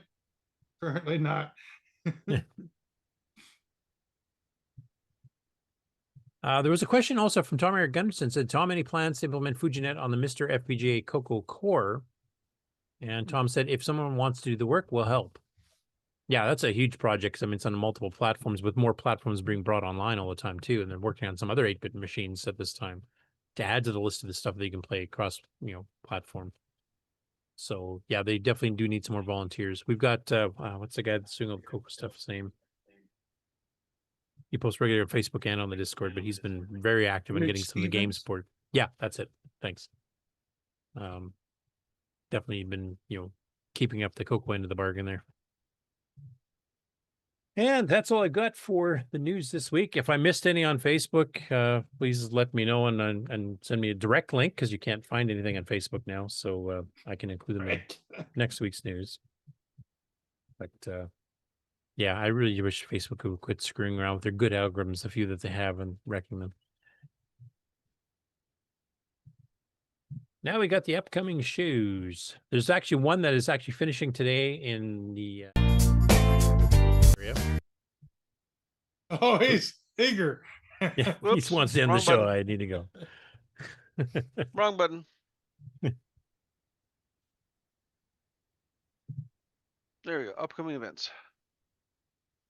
Okay, so there's one actually going on right now. I've taken it out of the list here because by the time people hear this, it'll probably be close to over. It's a single day event today in the Vancouver, BC area. It's a gaming expo. But the ones that are still upcoming, let me share that screen. There are actually two today. Well, what's the other one? One is not Coco related in any way, shape, or form. Well, the BC one isn't really either, unless somebody happens to bring a Coco to it, because it's basically just retro gaming everything. There's In It Hello in Maryland at the System Source Museum. It's Apple II centric. Oh, okay. but you can put a 6809 in an Apple II. So, and you can run OSINE level 1 on it too. Yeah. And I have the card. I just don't have a reliable level 1 disk for it. I've got the Flex to boot though. Kung Coco Fu is asking in the chat, he says, anyone uses a ham radio to transfer a Coco file or load one? I do recall Dale Puckett and some others doing that back in the day. Ron, did you ever do that? Since you actually, I guess you were more WeFax than ham radio, weren't you? Yep, that's true. Isn't KA9Q tied into this somehow as communications over radio? Yeah, that was a package for OSINE level 2, 512K that actually lets you do Telnet and For FTP. everything. KA9Q was DOS, everybody else. Yeah. But we had one anyway. Yeah, we do. Yeah, there are people who have used ham radio to transfer Coco files. Any of your radio teletype type modem BBS connections over ham radio, you could at least ASCII transfer things, and that was all the way back to 1980. I've seen that going on. So yeah, there's a lot of ham radio folks in the community, and I'm sure that there's a couple. I know Wingnut does all kinds of stuff with his radios and Tandy 1000 and Coco, so he probably even has a way. Yeah, I remember Dale Puckett being very active in that community too. And I do remember in the older Rainbows, like the early 80s, there was multiple programs for ham radio that they sold that you could see ads for. So it definitely was supported. And there's some extra third-party hardware I remember seeing for hooking up stuff too. Joel says in the chat, I've done it with those little FM transmitters. And Kung Coco Fu says, that's fun. I'm going to try it. 8-bit Wi-Fi. Yeah, I've done it with the FM transmitters too. I think I loaded on 3 different computers at once with one FM transmission. Yeah. Oh, nice. Yeah, just pick it up and. That's kind of like the early wireless version of the Network 2 controllers that Tandy used for the Coco. Yep. What would the speed be like on those? Like, I imagine it's probably pretty slow. What was? Yeah, very slow. like slower than cassette, I would presume. No, I don't know if it was because I was playing a cassette file. Because I was just transmitting from a cassette. I'd transmitted from a cassette and picked it up on 3 different Cocos to, with the FM transmitter, or readers, whatever you call them. Did you do a video on that at all, or? I think in the original video I did on it, I only did it with 2 computers, but then I challenged myself to do it with 3. But I did do a video years ago about that. Okay. If you find the link for that one, we should maybe post on the Discord and the ham channel so people can check it out, because that is something of interest to people that are still ham radio operators. And they've in the last few years, they've loosened the restrictions of what you need to become a ham radio operator to memorize all of Morse code and everything else like you used to. Right, yes, code, yeah. So it might be worthwhile, getting people into that hobby and linking it to the Coco hobby. Anyway, the next upcoming shows here is the first one is the International Retro Computer Expo, formerly Boat Fest, and you can see that on the screen right now. This is the one that Aaron, Brent, and John Schaller run every year. A lot of fun. It's a bit more gaming oriented, I would say, than some other shows. Not complete though. There's hardware stuff. There's vendors there. Everything else. Retro computers, retro consoles, all kinds of stuff. A lot of fun. They're great hosts. Some of the best pizza I've ever had is actually within a block of the venue, and that is running for July 10th and 11th, the Friday, Saturday. July 9th, Thursday evening is set up for vendors to actually get things all set up for the show the following day. And you can see the ticket prices there, including a booking fee. You can log in and take a look. And of course, they've got their own Discord, so if you want to ask any direct questions about the show, you can definitely do there. I did notice on Facebook they've been publishing last week some pictures from previous ones, including some pictures of me and a few others there with Coco stuff. And we've actually done some presentations. They also record some of the shows live. I don't know if they're doing the Coco show in particular this year, or if they're doing all the shows this year, but yeah, some of their game reviews for the Coco have been recorded live there too. Next after that, we have VCF West, August 1st to the 2nd. And this is at the Computer History Museum. in Mountain View, California, so right in Silicon Valley. And there's a few local people, local cocoa people that have attended in the past. Tim Linder used to be fairly regular when he still lived in the San Francisco area. Michael Furman's still in that area. There's a couple other people that are general tier city people that use cocos and some of the other models that have been there before too. Mark Overos, I think you were at the one where the first version of Cersei's Island, I think, was demoed. Yeah, we were demoing that on Coco 2.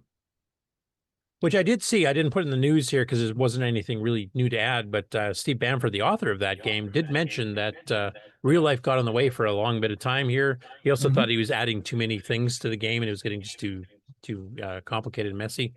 So he's actually kind of figured out new specs for it. He's going to tone it down and he's going to start working on it again. So I look forward to that. I prompted him a few times in the last 7 years. It's like, still working on that?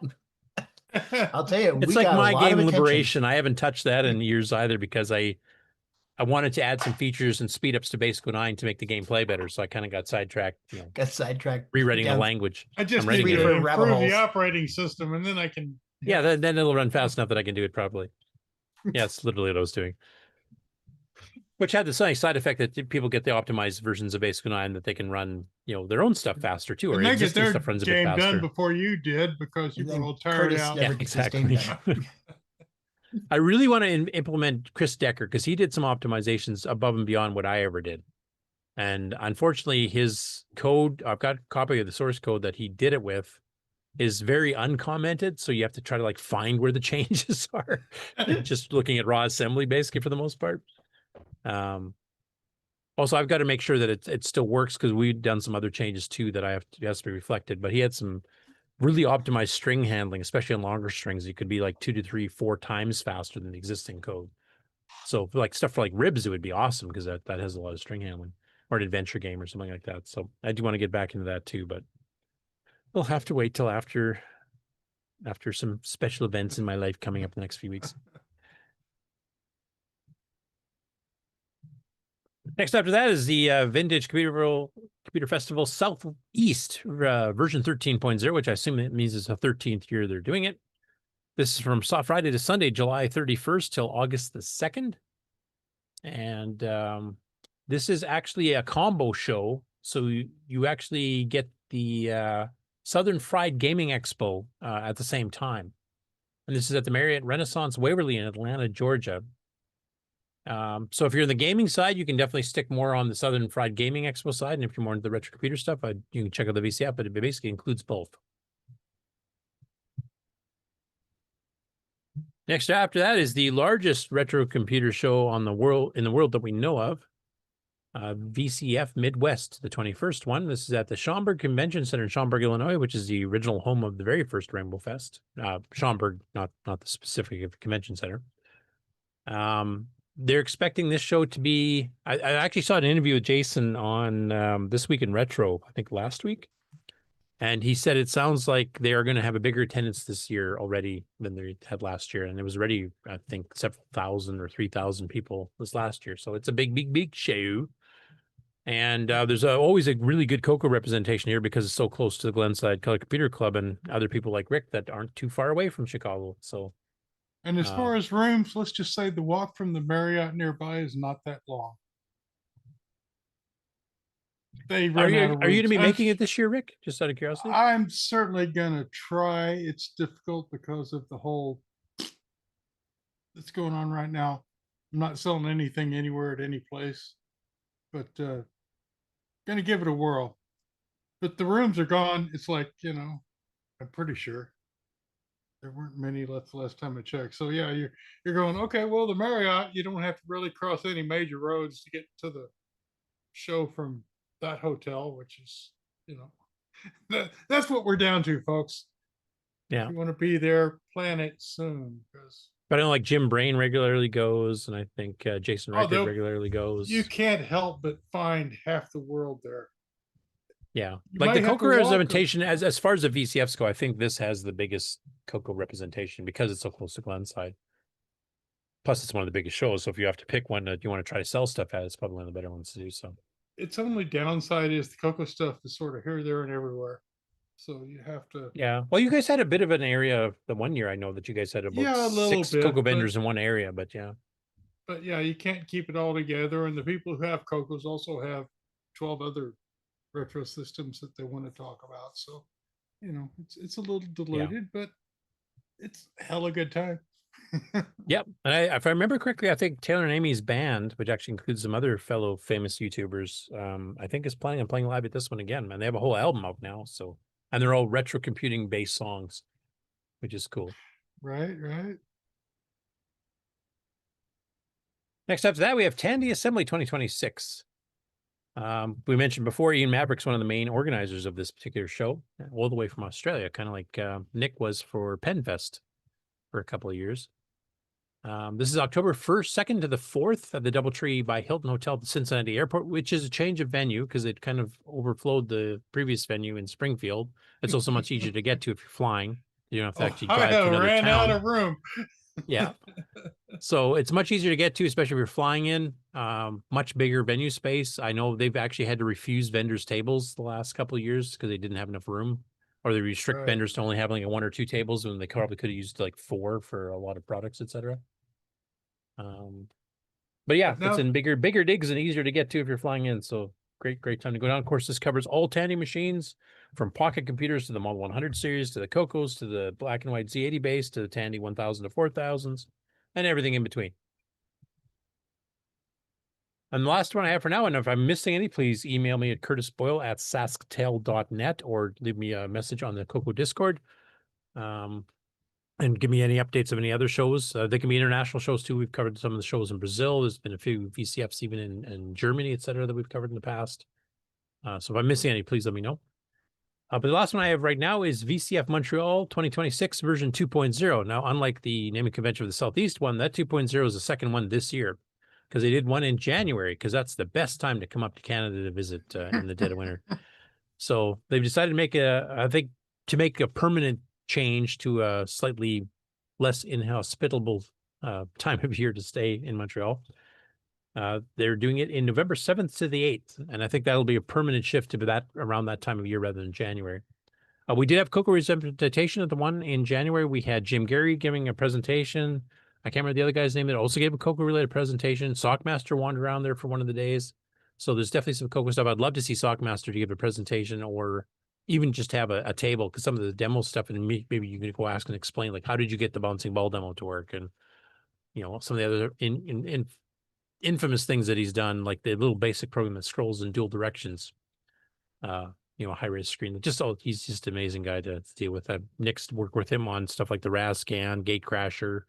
He was the first one to do a full 3D engine on the Coco. Love to see if he can get out there on this one. And someday I'll make it out here. Unfortunately for Ken, like, you're probably, you know, at the closest you'll ever get to Montreal where you are now compared to normally. And of course, it's at a time when you hopefully won't be staying in the cabin in November. Well, I am planning on going to this one this year. So. Oh, you are? Oh, Awesome. you are. You've got a flight from the cabin to. Okay. No, I'll be back in Vancouver when this is going on. So I'll fly So from go Vancouver to Montreal. over there and then go back over here. Okay. If we can arrange it ahead of time, Ken, would you be able to do a solo interview with John Kowalski? Ooh. I might be able to, yeah. Okay, I can help you with questions and stuff there, but I'd love to interview him, and I probably won't be able to get out there this year. Actually, not probably. I won't be able to get this year. So I'll talk to John and see if we can arrange that. Yep. Okay. That's all I have for now. So that's the news. Like I said, I don't know if I missed some because of the stupid Facebook changes, or if it's just a slower news week. I mean, we are starting getting into summer holidays here. Some people are getting out of school and getting off work and stuff, and you know, maybe partaking in good temperatures for change. Except Ken, he's in frigid Mosquitoville. Yay! I told him to open a portal to here, and he can have all the heat he wants, and I'll take all his cold. Then you get his mosquitoes. So. Yeah, you can have all my mosquitoes too. I'll take mosquitoes over heat. I don't know. Well, they're this bad. I don't know if you would. No, you won't. Believe me, you wouldn't. then I did want to say hello again to Nick Morenis, who joined us a little bit partway in the call. Any updates on stuff you're doing these days, or? No, nothing. Just the same old, same old. Very slow progress. I'm not as fast as what I used to be. So Yeah, it's a Someone lot said- more physical so- effort now. so- To Aren't we all? someone's, someone's calling it old age. I don't know. Is that true? Maybe. No. We can't hear you. What? Just lost why a step. wasn't I- That's what it why is. You've wasn't lost I a step. told? Why wasn't I told? Right. I still expect to do stuff in my old rate of speed, and it just doesn't happen anymore. It's very yeah, like I've irritating. noticed my typing is starting to slow down a little bit now too. I so- can't hit the damn keys, and I can't remember the variable names. So it's irritating to be old. Maybe we should all be using Claude once we hit like 60 and 70 years old. Right, I got the main idea. You take care of the details. Yeah, Okay. you write the code. Unfortunately, for people like Nick and me, the fun part is writing the code. So, Well, yeah, that's the problem. Jigsaw puzzles. like, if I wanted to write a program for the Coco that is a program, like I said earlier, that I want to test something, and I really don't want to take the time to write a test program that tests every single basic 9 command, for example. give me a Having an test AI suite, do it, I'd be yeah. okay with that. But the actual mainstream coding that I'm doing for the operating system, I just like doing it the old way. No, I like still that use idea. I still use the assemblers in OS 9. I don't even run the cross assemblers. I just overclock the crap out of an emulator. Now that's or an run interesting it in concept. GMX mode. Here's what I'm thinking about doing: shoot it down, and see if the IA can shoot it down, and that'll teach both of you something.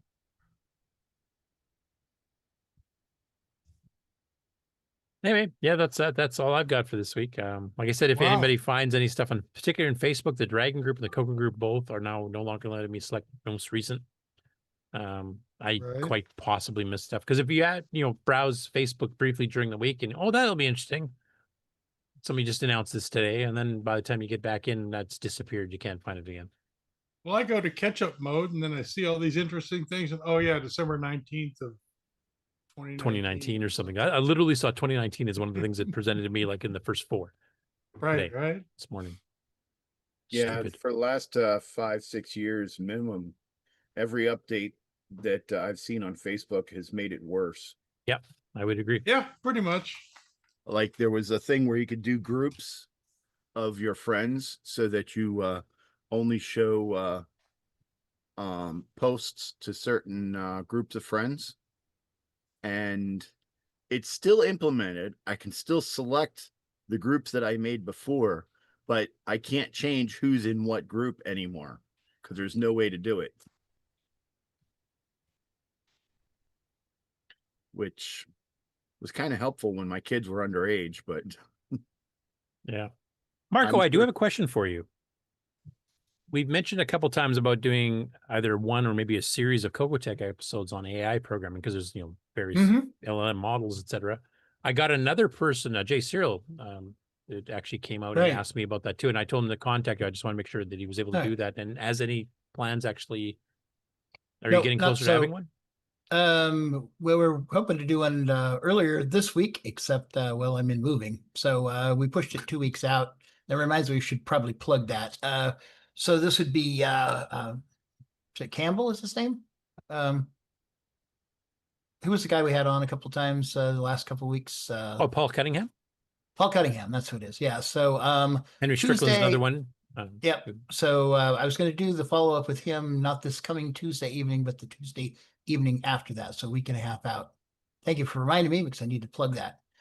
So we were going to follow up on what he was doing, but then I'll need to get with Henry and Jay and probably do a larger one with all three, maybe probably just an intro thing, a little bit from each one, And try to keep split it it down out to 2 into hours. 3 Coco Talks, maybe.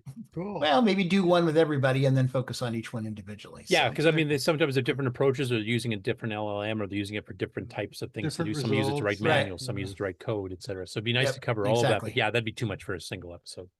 Yeah, definitely. Especially since, it's no asparagus and we Right, he could go all wanna- night. So We could go all Just look night. at this show. yeah. Though not today. Today we're going to be under 3 hours. I think. no, we're speed running Yep. this puppy. Yep. Well, it happens. So anyway, yeah, so stuff's in the works. So yeah, Tuesday week and a half. I'll try to get some promotions up on Facebook and stuff. So anyway, hey, Marco, Thank you, Kevin, for the asparagus. Yeah. You know how you can get your house moved faster? Offer beer. Faster processor? No, Offer by beer. doing the time warp. I mean, it starts with a step to the left, and that's what you need to do. Let's do the time warp again. Yes. Wouldn't it just be easier just to change the house numbers? Yeah, it would be. Right. I'm still where I was. Yeah, Change you're on your the same mailbox. street. You don't have to change the street, right? It's just the Yeah, no, address. just the number went from 237 to 239. Yeah, just Literally swap with your next neighbor. door. They wouldn't know Oh, the it difference. really is Speaking of which, adjacently. I better update my address. Address book. Anyway, Ah, Well, you Okay. see the weather at your back window, and that's much like the weather out my window. And it's sunny, and Yeah. I don't know, it's probably around 80, I'm thinking. So Fahrenheit. Yeah, it's about 20 degrees past no here. Yeah, we're 71 here, and it's clouded over a little bit, but it was sunny this morning, so we're not doing too bad. I'm not like Ken, where it's 71's below 50. alarming. Oh no, wait, you're translating. Yeah. Yeah, it's actually Hey, we're, 71, we're yeah. up to 14. We're up to 14 now here. depend. Oh, good God, you're like at 56, 58 degrees Right, Fahrenheit. you dude. cranking her up. Yeah, Yeah. depending I on don't who know. you I ask, guess anywhere between I got to 20 turn the air and conditioning 31 on. here. You mean open the door? yeah, you can send that down this way a little bit. Yeah, what do you guys do there, Mark? Probably in the 90s? It's 89 Fahrenheit. Pretty close. And humidity, how much? It can't decide if it's going to rain or not. Yeah. Now that it's we've had the horrible. last week and a half, Oh, it's been like that's the best. predicting like rain maybe this afternoon, maybe this evening, maybe a thunderstorm, maybe a tornado, maybe nothing. It's 99.99, but we haven't put over the hump yet, so it's not going to rain. So We're just they've gonna been be- promising rain since Friday morning, and we ain't seen a drop. Right. It's 103 here, but that's normal. Well, that's cool, Yeah. isn't it? And it's a dry heat too. Well, this morning it was 75, I think, this morning. And all this week it's going to be in the 70s in the morning, which is amazing. It It's is. usually, 80. Yeah, that's Dallas weather. Get out your winter clothes, Ron. Yeah. My pool you is know- 86 degrees. I would charge outside at 7 o'clock in the morning because it was 70 something. Yeah, you can And go then to by pool. 9 o'clock in the morning, it was on the other side of 100. So Wonderful. it was, when you do your outside chores. Mm-hmm.